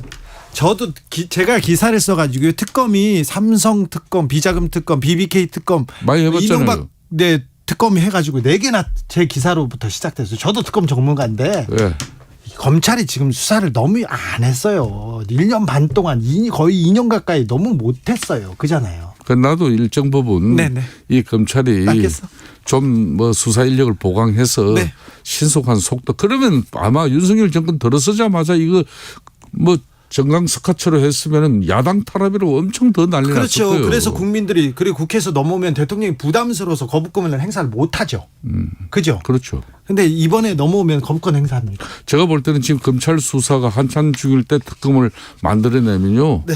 이거는 다른 또 정치적 의도가 있다고 볼 수밖에 없는 거예요. 자, 네 그렇게 보시는군요. 네. 마지막으로 예. 이재명 대표가 굉장히 곤혹스러운 처지입니다. 송영길 전 대표는 이렇게 탈당했지만 돈봉투 사건 어떻게 처리하는지 지켜보고 있고요. 근데 최근에 김연아는요, 박순자는요, 이런 거론들 그리고 대응들 이렇게 어찌 보시는지요?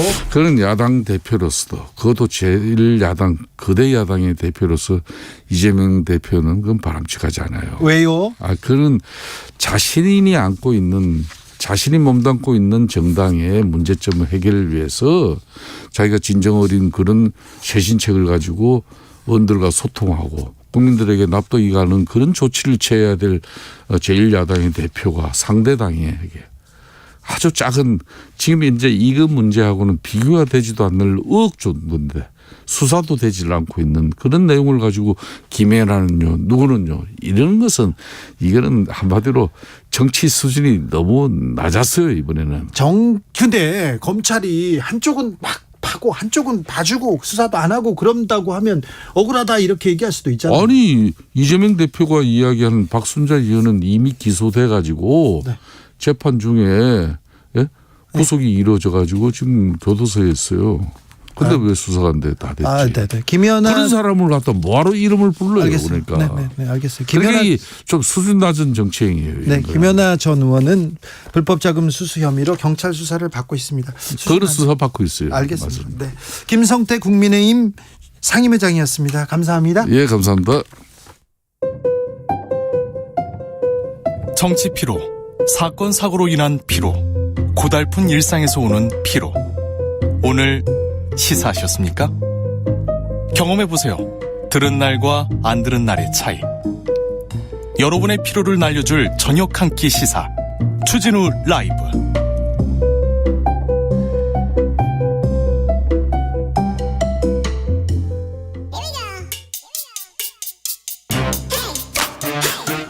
과학을 향한 진지한 고민, 과학과의 수다.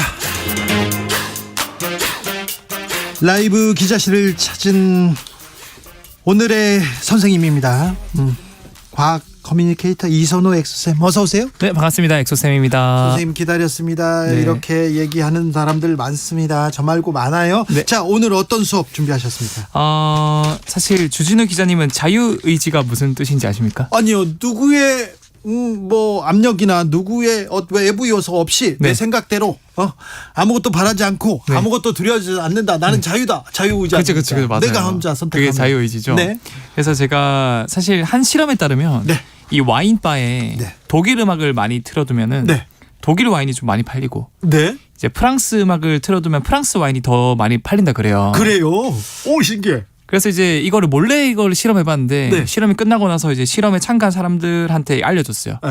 그랬더니 이제 대부분의 사람들이 나는 그거 아니야. 그럴 리 없다고. 나는 원래부터 이 와인이 먹고 싶어서 이걸 고른 거다. 우리가 중국집에 나 짜장면 먹으러 가요. 짜장면 먹으러 가는데 옆에서 짬뽕 맛있게 먹잖아요. 그러면 짬뽕 시키잖아요. 나의 자유의지야. 이건 모르겠다. 짬뽕을 보고 시켰지만 자기도 그 무의식적으로 본 거를 자기도 못 봤다 생각하고 진짜 오늘 짬뽕이 먹고 싶었다.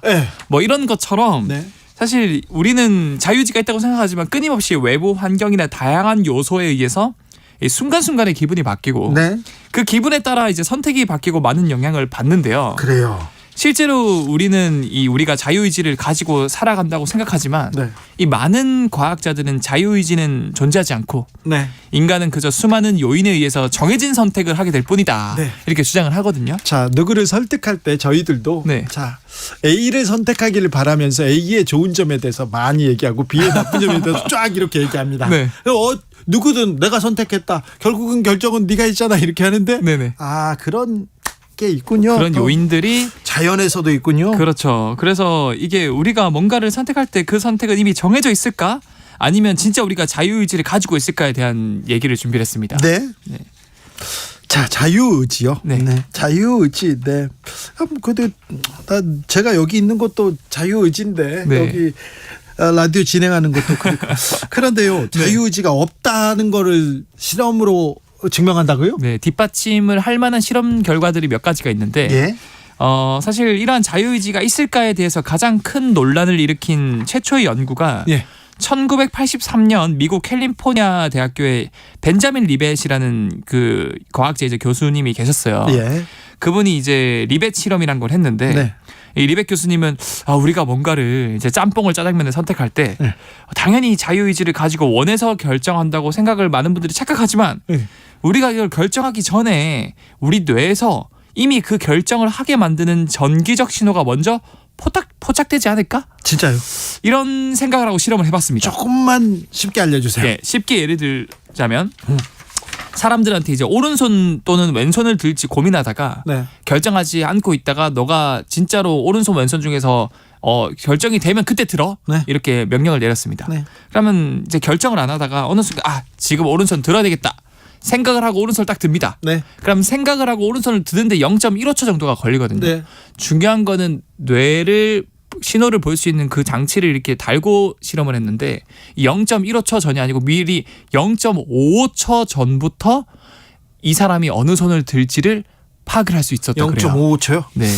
이거 골키퍼들이 꼭 이거 연구해야 될 것 같아요. 주진우 라이브 들어야 될 것 같은데 0.55초 전에 그 사람이 어떤 결정을 내릴지 다 알고 있었다고요? 네, 그렇죠. 마치 우리 뇌가 그렇게 하기로 정해놓은 것처럼 우리의 의지와는 상관없이 0.55초 전에 그 사람이 왼손을 들지 오른손을 들지 미리 알 수 있었다. 근데 0.5초 가지고는 이거 자유의지가 있다 없다 이거 이제 아직 좀 과학 실험이 좀 부족한 것 같습니다. 네, 그래서 이거는 사실 0.5초 미리 알아서 뭐 할 거야. 이거는 자유의지가 없다고 판단하기에는 좀 너무 짧은 시간이야. 그러니까 0.37초 더 먼저 알면 뭐예요? 네, 그래서 이 실험은 사실 1983년에 이루어진 실험이고요.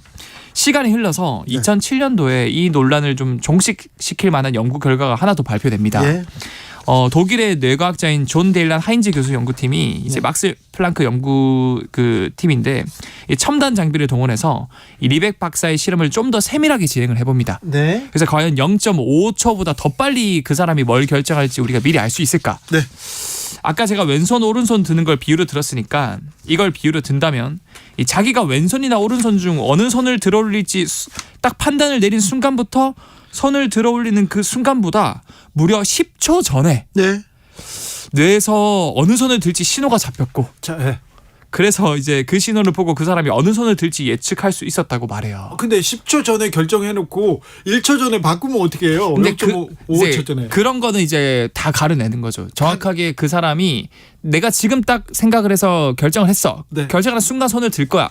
이거는 정확하게 약속을 하고. 네, 아무튼 이런 연구는 왜 하는 건지는 모르는데 참 훌륭하신 건 대단하신 분들이에요. 여기 이런 연구에다 이렇게 천착하면서 인류를 위해서 공헌하고 연구 교수님들, 연구하는 박사님들 존경합니다. 근데 왜 이런 연구를 하지? 그런 사람들도 많습니다. 신기합니다. 아무튼 근데요, 자유의지가 없다는 걸 증명하는 그런 연구도 있습니까? 이게 없다는 걸 뒷받칠 만한 연구 결과 몇 가지 더 있습니다. 방금 이제 막스 플랑크 연구팀이 그 사람이 결정 내리는 그 순간부터 무려 10초 전에 그 사람이 뭘 선택할지 알 수 있는 결과도 나오지 않았습니까? 근데 이번에는 어떤 장치를 또 실험을 해봤냐면 이 과학자들의 호기심은 끝이 없습니다. 이 경두계 자기 자극 장치란 그 장치를 사람 몸에 달고요. 머리에다 묻히겠다. 이 장치가 뭐냐면 외부에서 이제 버튼을 왼쪽 또는 오른쪽을 누르면 왼쪽을 누르면 그 사람이 자기랑 의지랑 상관없이 왼손이 들리게 하는 장치고요. 반대로 오른쪽 버튼을 누르면은 오른손이 올라가게끔 그 유도를 하는 장치거든요. 그래서 이제 그 실험에 참가한 사람한테 이런 정보는 전혀 주지 않고 그냥 뭐 장치만 몇 개 달고 가만히 있다가 버튼 누르면 오른손 올리겠죠. 그렇죠. 자, 올렸어요. 그래서 오른손 딱 올렸거든요. 그런 다음에 딱 시치미를 뚝 대고 그 사람한테 아니 갑자기 오른손 왜 틀었어요? 이렇게 오히려 반문을 한 거예요. 당황했겠는데? 그러니까 그 사람은 뭐라고 했냐면요. 내가 생각도 없이 올라간 게 올라갔어요. 이게 아니라 아니 오른손이 갑자기 가려워서 올렸어요. 그렇죠. 정당화하는 거지. 맞아요. 정당화하는 거. 오른손을 들고 싶어서 들었어요. 이런 식으로 갑자기 이유를 마치 자신의 의지로 행동한 것처럼 이유를 가져다 댄 거였어요. 근데 사실 이게 그 사람이 거짓말을 한다기보다는 어쩌면 우리가 자유의지라고 생각했던 게 몸이 먼저 반응한 일에 우리 뇌가 그 행동에 이유를 갖다 붙인 것일 수도 있다라는 결과인 거죠. 이거 철학적으로도 좀 넘어갈 수 있는데 좀 심오하죠. 그러니까 갑자기 어떤 일을 해요. 내가 졸지 말고 공부해야지 그러다가 갑자기 조는 거예요. 아니야, 나 안 졸았어. 그렇게 생각하거든요. 그렇죠. 어떤 수행하는 큰 스님이 수행하다가 사흘 밤낮을 한숨도 안 자고 이렇게 수행을 했는데 갑자기 고꾸라진 거예요. 네, 갑자기 고꾸라졌는데 아무도 보지 않는데 나 안 잤어 그러고 있더래요.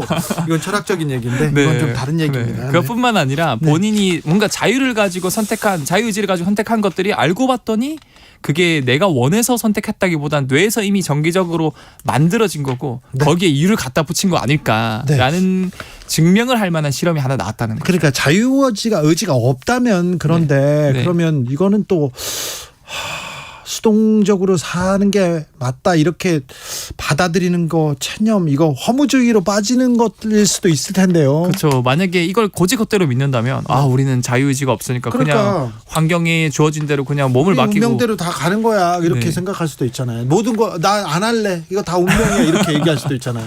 그럼에도 불구하고 사실 이게 자유의지가 있는지 없는지는 확실하게 밝혀진 건 아니지만 우리가 자유의지가 없더라도 설령 없더라도 자유의지가 있는 것처럼 내가 어떻게 보면 이제 의지력을 가지고 살아야 된다라는 실험 결과가 하나 있습니다. 그런 실험 또 준비했군요. 네. 어떤 실험입니까? 쥐를 대상으로 실험을 해봤는데요. 쥐를 대상으로 쥐가 자유의지, 환경 통제력을 가지고 있는 쥐랑 없는 쥐를 나눠서 실험을 했는데 제가 쉽게 예를 들어드릴게요. 쥐를 유전적으로 똑같은 쥐를 방 2개 각자 넣어봐요. A방, B방에. 그런 다음에 A방, B방 2개 다 동시에 전기 충격을 줍니다. 그럼 쥐들이 막 전기 충격을 받고 아파하겠죠. 근데 유일하게 A방은 그 전기 충격을 멈출 수 있는 버튼이 하나 있습니다. 그래서 A방 쥐들은 그 버튼을 우연찮게 눌렀더니 전기 충격이 멈춰. 그럼 다음부터는 자기가 원할 때 전기 충격이 올 때 자기가 자유의지를 가진 것처럼 환경 통제력을 가지고 멈출 수 있겠죠. 중요한 거는 A방 버튼이 멈출 때 B방도 같이 멈춰요. 근데 B방은 버튼이 없습니다. 자, 그럼 A방과 B방은 똑같이 전기 충격이 오고 똑같이 전기 충격이 멈춰요. 하지만 A방과 B방의 유일한 차이점은 A방은 버튼이 있습니다. B방은 버튼이 없고요. 그 말은 A방 쥐들은 환경 통제력이 있고 자유의지가 있는 것처럼 살아갈 수밖에 없거든요. 하지만 B방은 수동적으로 언제 전기 충격이 올지 몰라요. 결과를 봤더니 A방, B방 결국 전기 충격 양도 같고 그 다음에 시간도 같았지만 A방이 훨씬 건강했고요. 스트레스 정도도 훨씬 낮았다 그래요. 하지만 버튼이 없었던 그러니까 자유의지가 없다고 생각하면서 살아가는 B방쥐들은 수동적으로 살아갔던 쥐들은 스트레스 수치도 되게 높았고 그 다음에 건강 정도도 굉장히 안 좋아졌다. 세계대전 때 일본군한테 붙잡힌 포로들이 있었어요. 맞아요. 그렇죠? 그리고 유대인에서도 그때 학살할 때 학살 때 또 비슷한 조사가 있었는데 연구가 있었는데 상황을 굉장히 희망적으로 매우 희망적으로 보는 사람 매우 비관적으로 보는 사람 그리고 상황을 정확하게 보는 사람 이렇게 있었는데 비관적으로 보는 매우 수동적인 사람들이 가장 많은 희생을 당했고요. 맞아요. 그다음에 극단적으로 또 희망적인 사람도 많이 희생이 컸다고 합니다. 이거는 저도 너무 소름 돋았던 게 이게 완벽한 비유거든요. 이 사실 독일의 아우슈비츠에서 어떤 분은 내가 자유의지를 가지고 그래도 희망적으로 맨날 면도도 하고 가꾼 사람들은 끝까지 살아남았다 그래요. 그러니까요. 나 공부 제자가 괜찮죠. 기본이. 과학 선생님 이선호 엑소쌤이었습니다. 감사합니다. 네, 감사합니다. 대본에 나온 줄 알았죠? 없어요. 그런 거 다. 교통정보센터 다녀올게요. 정현정 씨. 퇴근길 교통정보입니다. 먼저 경부고속도로 서울 쪽으로는 기흥동탄에서 수원까지와 신갈분기점에서 막히고요. 판교에서 판교분기점, 달래내고개에서 한남까지 밀립니다. 반대 부산 쪽으로는 한남에서 서초, 신갈분기점에서 수원까지 천천히 가고요. 동대구 분기점에서도 제속도 못 내고 있습니다. 경인고속도로 서울 방향은 서인천에서 부평까지, 부천에서 신월까지 이어서 막히고요. 반대 인천 쪽으로는 부천에서 서운분기점까지 막힙니다. 동해고속도로 삼척 쪽은 강릉 부근 진입로 1차로에서는 화물차 관련 사고를 처리하고 있습니다. 영동고속도로 인천 쪽으로 용인휴게소에서 용인, 동수원 부근에서 광교터널까지 이어서 밀리고요. 둔대분기점에서 반월터널까지와 군자분기점에서 영도운선 시점까지 정체입니다. KBS 교통정보센터에서 정현정입니다.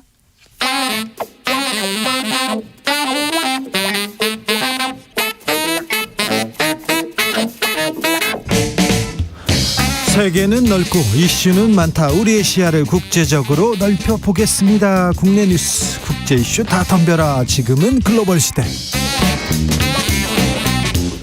국제적 토크의 세계로 들어가 보겠습니다. 군사 외교 안보 전문가 김종대 전 의원. 안녕하십니까. 그리고 문희정 국제정치평론가 모셨습니다. 어서 오세요. 안녕하세요. 잘 계셨어요? 네. 잘 오셨어요?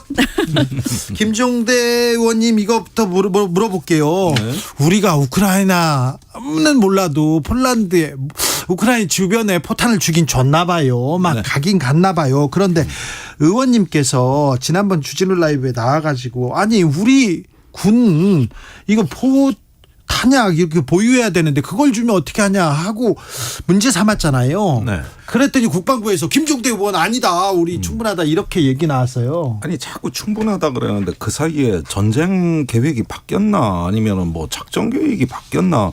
기존의 그 전쟁 계획이 살아 있고 네. 그다음에 이번에 나간 포탄은 전시 비축탄입니다.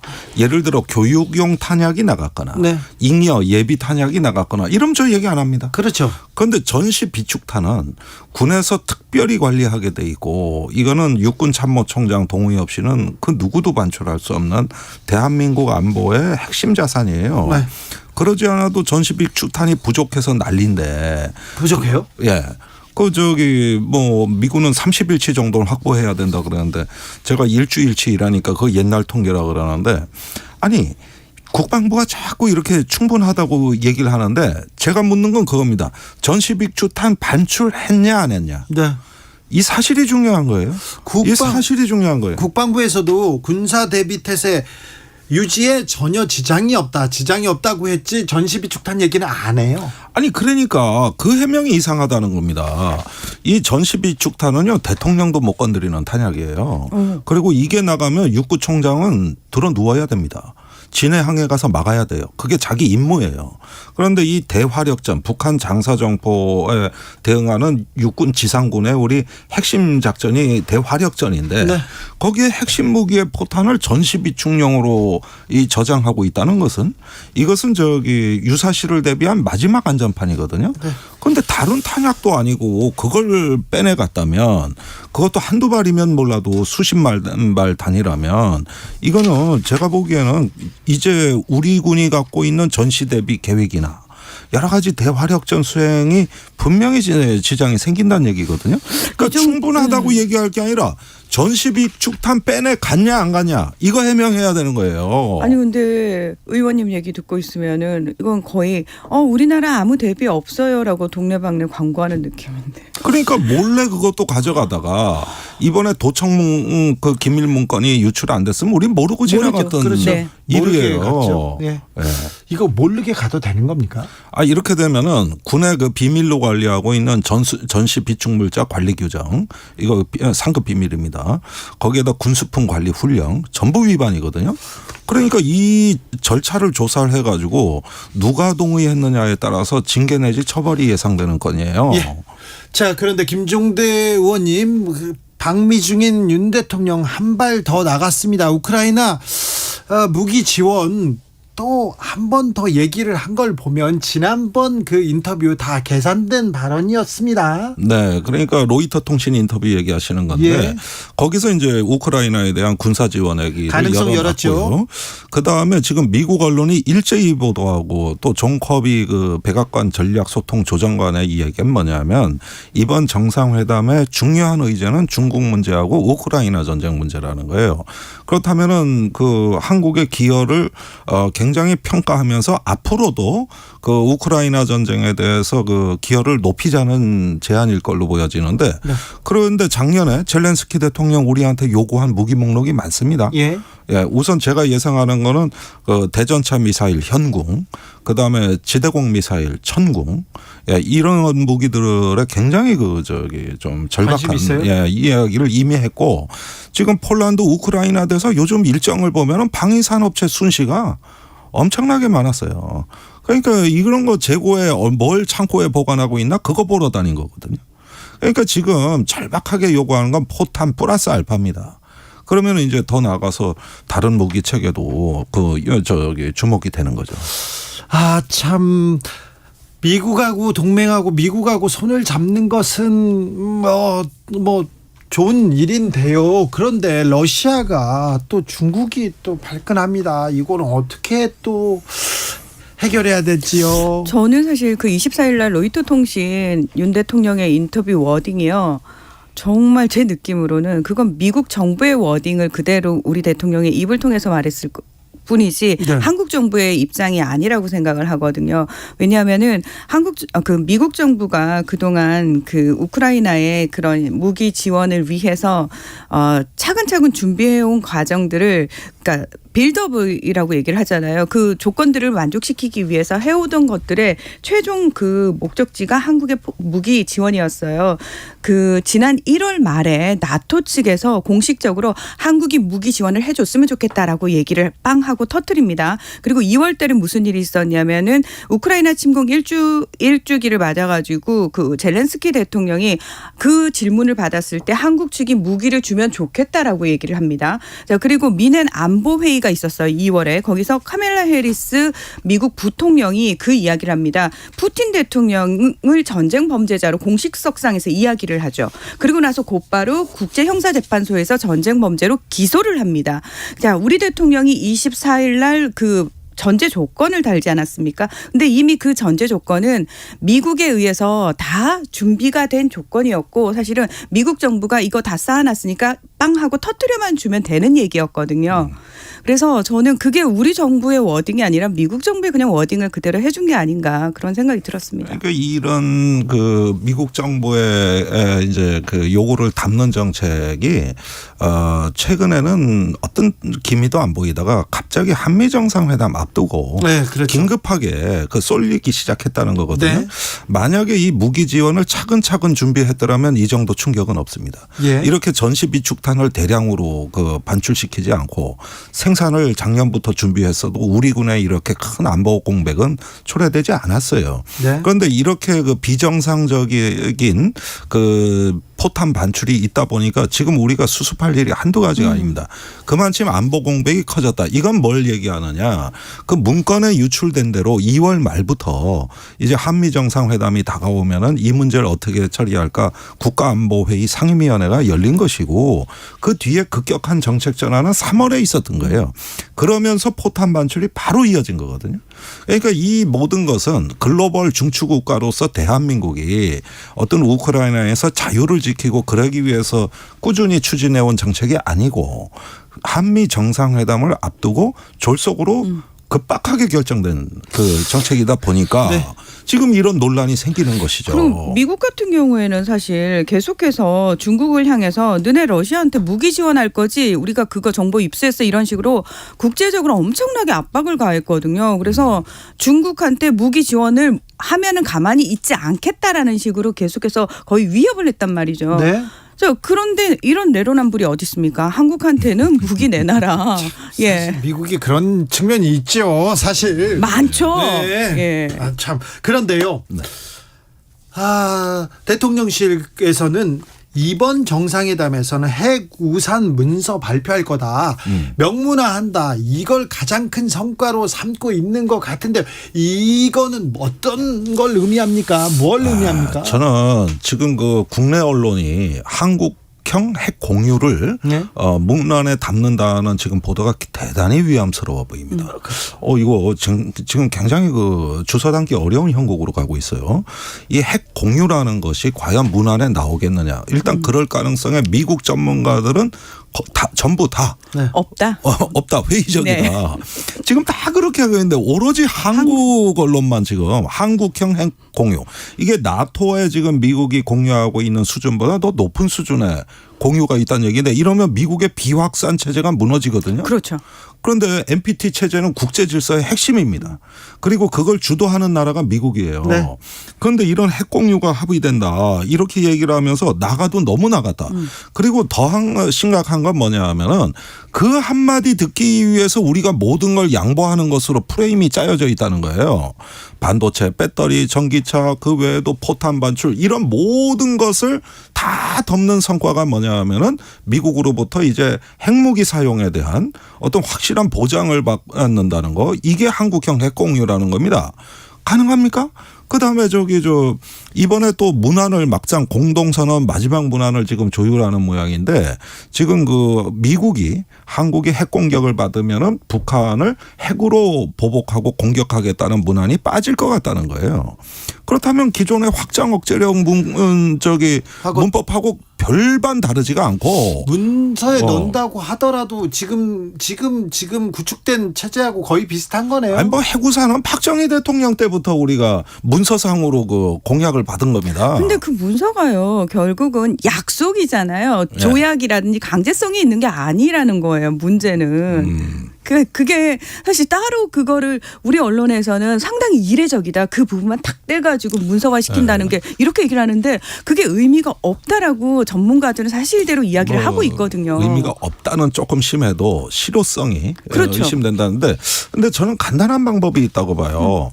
1990년대 초까지 한미연합사령부는 핵전쟁 부대였어요. 한국에 전술핵이 배치돼 있었고 그 운용 연습을 한 주체는 누구냐 하면 한미연합사입니다. 그런데 91년에 전술핵이 다 철수한 뒤로 이제는 비핵 재래식 전쟁 부대가 됐고 한미 연합사령부의 한반도 전쟁 계획에도 핵전쟁 상황을 가정해서 아예 빼버렸습니다. 그러니까 지금 이 부분에 공백이 있는 건 맞아요. 그렇다면 그게 그렇게 실효성 있는 핵전쟁 억지력에 대한 해구산이라면 한미연합사가 앞으로 기존의 전쟁 계획에다가 핵전쟁 가정을 하나 넣어서 여기에 대한 전쟁 계획을 발전시키면 끝나는 거예요. 근데 요 얘기는 안 해. 한미연합사는 그런 생각이 없죠. 없어요. 그리고 요 얘기는 빼고 이것과 별도로 핵운용 연습을 한다는 거거든요. 그게 작전 계획입니까? 전쟁 교리입니까? 뭡니까? 그러니까 연습을 했다는 거 하고 지금까지는 컴퓨터 시뮬레이션으로 한 건데 이런 부분하고 이 실제로 핵을 실전에서 사용할 수 있는 구체적인 보증이 되려면 거기에 맞는 개념, 계획, 주체 그다음에 실전에 사용될 수 있는 시스템이 필요합니다. 근데 이번에 어디까지 가느냐? 제가 보기에는 문건이고 앞으로 핵 운용 연습을 한다. 그런데 누가 하는 거죠? 어떤 권한으로? 어떤 책임으로? 그러니까 이런 부분은 이미 다 해왔던 것을 재포장하다 보니까 말은 그렇게 나오는 거지 과연 뭐가 변하는 거냐 뭐가 변하는 거냐 이게 이런 면에서 굉장히 이거 하부야하고도 논란은 계속 이어질 문제라는 겁니다. 어제 북한이 김정은 국무위원장 푸틴 러시아 대통령 회담을 정상회담을 언급했습니다. 그리고 중국에서는 계속해서 윤석열 정부 비판하고 있습니다. 윤 대통령의 리더십 아래에서 한국 정부가 미국을 기쁘게 하기 위해서 일본의 머리를 숙였다 이렇게 중국 관영 매체가 보도했는데 중국과의 외교는요, 러시아는요. 이거 좀 걱정이 됩니다. 지금 저는 그 윤석열 대통령의 외교는 한마디로 말해서 이데올로기에 너무 매몰된 소위 말해서 구닥다리식 외교를 하고 있어요. 제가 좋은 표현 할게요. 전통적 외교 사상이라고 표현을 하죠. 혈맹이라는 지금 사실 그런 단어 자체도 잘 쓰지 않거든요. 왜냐하면은 지금은 국익에만 도움이 된다면 사실은 적대국하고도 손을 잡는 세상입니다. 그래야지요. 맞습니다. 국익을 위해서라면. 그렇습니다. 게다가 더 기가 막힌 게 뭐냐면 우리는 미국 편향적으로 완전히 등을 돌리고 있는 상황에서 정작 중국하고 미국은 물밑에서 경제 협력을 더 많이 하고 있는 상황이거든요. 그리고 중국이 어느 정도까지냐면은 지금 달러 패권에 대해서 굉장히 몇 년 전부터 이제 도전을 많이 하고 있는 상황에서 얼마 전에 그 마크롱 대통령이 중국 왔다 갔죠. 그 다음 바로 이어가지고 미국 상무부 직원들이 중국을 들어갔었습니다. 그리고 바로 이어서 브라질의 룰라 대통령까지 중국을 갔거든요. 거기서 다 같이 한 얘기가 뭐냐면은 중국 디커플링 탈동조화는 서로에게 별로 도움이 되지 않는다. 그렇기 때문에 중국과의 경제적 협력은 계속 가지고 간다라는 얘기를 계속하면서 거기서 위안화를 서로 자국 교역에서 사용한다라는 얘기까지 나오고 있어요. 그리고 우크라이나 침공 이후 러시아는 지금 중국하고 그러니까 전체 무역에서 위안화 사용량이 16%를 차지할 정도로 굉장히 높아졌단 말이에요. 이 상황에서 지금 오로지 한국만이 중국한테 굉장히 등을 돌리고 있는 이 상황이 다른 나라가 볼 때는 굉장히 도대체 한국은 무슨 생각으로 저러고 있나 굉장히 한심해 보이지 않을까라는 생각이 좀 심지어 듭니다. 미국에서 앨런 의장까지도 맞습니다. 예, 디커플링은 디커플링은 안 된다고. 지금 미국 내에서도 뜻있는 사람들이 이제 연방의 탈동조와 이 부분을 비판하고 있어요. 그런데 지금 이 상황을 한번 짚어보면 지금 중국, 러시아를 동시에 건드렸다 그러는데 제가 보기에는 러시아보다는 중국 쪽이 걱정이 되는 거죠. 그렇죠. 예, 러시아는 지금 말은 세게 하는데 당장 한국을 제재한다거나 아니면 한반도 주변 수역에서 무력 시위를 전개한다거나 또 북한하고 새로운 군사 협정을 맺는다거나 이런 식의 조치를 단기간 내 하기는 어렵습니다. 그래도 굉장히 어려워요. 네. 단지 북한이 지금 러시아에 추파를 던지고 있어요. 그렇죠. 예, 이제 옛날에 무기 관련돼서 얘기하겠죠. 2019년에 푸틴 김정은 회담을 다시 어제 거론하면서 이제 굉장히 그 어떤 결속될 걸로 얘기하지만은 문제는 전쟁 중인 러시아 또 굉장히 그 체력이 많이 소진된 러시아가 당장 뭐 북한에 해줄 수 있는 것도 사실은 많지 않습니다. 그렇다면은 중국보다는 말은 세게 러시아가 있지만 사실은 중국이에요.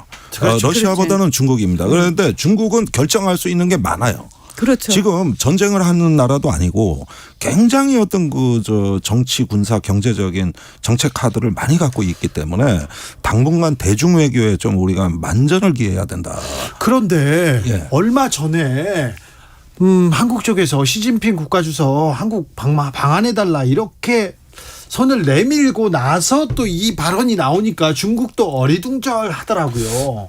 저도 어리둥절한 거는 뭐냐면은 항상 외교부의 신중한 대중 외교 기조와 용산에 폭주하는 기조 사이에서 항상 간격을 느껴왔던 겁니다. 이거는 작년 5월부터 그랬어요. 당시 외교부가 얼마나 중국에 대해서 신중하고 인도태평양 전략 설명하고 이런 어떤 노력들을 많이 기울였습니다. 근데 용산에서 그때 한미 정상회담 끝나고 대통령이 중국은 비합리적이다. 또 최상무 경제수석이 이제 중국으로부터 흑자 보는 시대 끝났다. 이런 식으로 이제 주로 용산 쪽에서 강경 발언이 나오면 외교부가 발언 나왔다 이렇게 얘기했죠. 자꾸 뒤처리를 하는 방향으로 대중 외교가 전개돼 왔습니다. 무엇보다도 그 용산이나 그 안보실 쪽에 제가 보기엔 중국 전문가가 없거든요. 미국 전문가는 거의 다예요. 네. 많아요. 남아도요. 전문가 맞나요? 미국을 위해서 일하시는 분들이 아니고 전문가 맞나요? 아니 그런데 네. 그 부분도 논란이 있는데 네. 사실은 저도 미국 측의 반응을 듣고 있습니다. 그런데 무엇보다도 어떤 중국에 대해 대륙 쪽 사정을 알고 지금 중국이 뭘 준비하고 있는가 이 정도는 좀 살펴볼 수 있는 그런 역량과 전문성은 준비돼야 되는 거예요. 그런데 미국 언론에서는 윤석열 대통령 방미했다 이런 기사는요. 네, 저 뒤에 있고요. 조 바이든 미국 대통령 대선 출마 공식화했다. 이 공식 선언이 지금 메인 기사로 나왔어요. 그렇죠. 근데 막 손님 불러놓고 이렇게 자기 정치 레이스 그냥 이렇게 가동하는 거 이게 맞는 건가요? 손님 대접하는 게. 뒷배경으로 세우기 너무 좋은 상황이죠. 좋아요? 예, 바이든 대통령 입장에서는. 왜냐하면은 트럼프 전 대통령이 바이든 정부를 계속 공격했던 부분이 외교적인 측면이에요. 예? 내가 있을 때는 북한 컨트롤 가능했다. 나는 김정은 위원장하고 북미 정상회담도 2번이나 하고 내가 집권하고 있는 동안은 북한이 위협적이지 않았다. 그런데 바이든이 집권하고 나서 북한의 행동을 봐라. 너네 전혀 컨트롤을 못하고 있지 않느냐라는 상황에서 바이든이 아니 무슨 얘기야. 한국하고 손잡고 우리 북한 컨트롤 가능해라는 걸 보여주게 이것만큼 좋은 게 있습니까? 그렇군요. 예, 거기에다가 우크라이나 포탄 지원으로 대한민국의 그 협력을 이끌어냈고 민주주의 진영이 단결하게 만든 리더십을 굉장히 그렇죠. 배경으로 삼을 겁니다. 그런 면에서 윤석열 대통령의 협조는 매우 절실했을 것이다. 거기에다가 이제 그 인플레 감축법이나 치퍼 법안 같이 이제 반도체, 전기차, 배터리 등에 있어가지고 이 미국 투자를 이끌어낸 이런 것들은 이제 중산층 재건 일자리 정책의 어떤 성과로 될 거고 여기서 인플레 감축법은 승부수입니다. 다음 선거를 위한 하나의 바이든의 어떤 그 선거 운동의 출발이라고 해도 과언이 아니에요. 아니요. 그런데 이번에는 우리 윤석열 대통령이 성과를 좀 받아와야 되는 차례 아닙니까? 지금껏 많이 줬으니까 이제 받아올 차례 됐는데요. 도청에 대해서도 꾸짖고. 무슨 저한테 말씀이세요? 그렇게 화를 내십니까? 아니 좀 어떻게 좀 해주세요. 좀 받아와 주세요. MBC 앵커가 윤 대통령하고 인터뷰하면서 친구가 친구를 도청하진 않지 않냐고 얘기하니까 뭐라고 그랬습니까? 신뢰 흔들리지 않는다라고 확인까지 탁 해주지 않습니까? 네. 자, 바이든 입장에서는 이렇게 든든한 우방이 있을 수가 없습니다. 예. 사실은 뭐 선거운동 출발이라는 것과 맞물려 돌아가는 아주 절묘한 외교의 퍼포먼스다. 지금 잘 짜여진 각본에 지금 대통령이 간 거예요. 바이든 제대로 활용당하고 계신 거죠.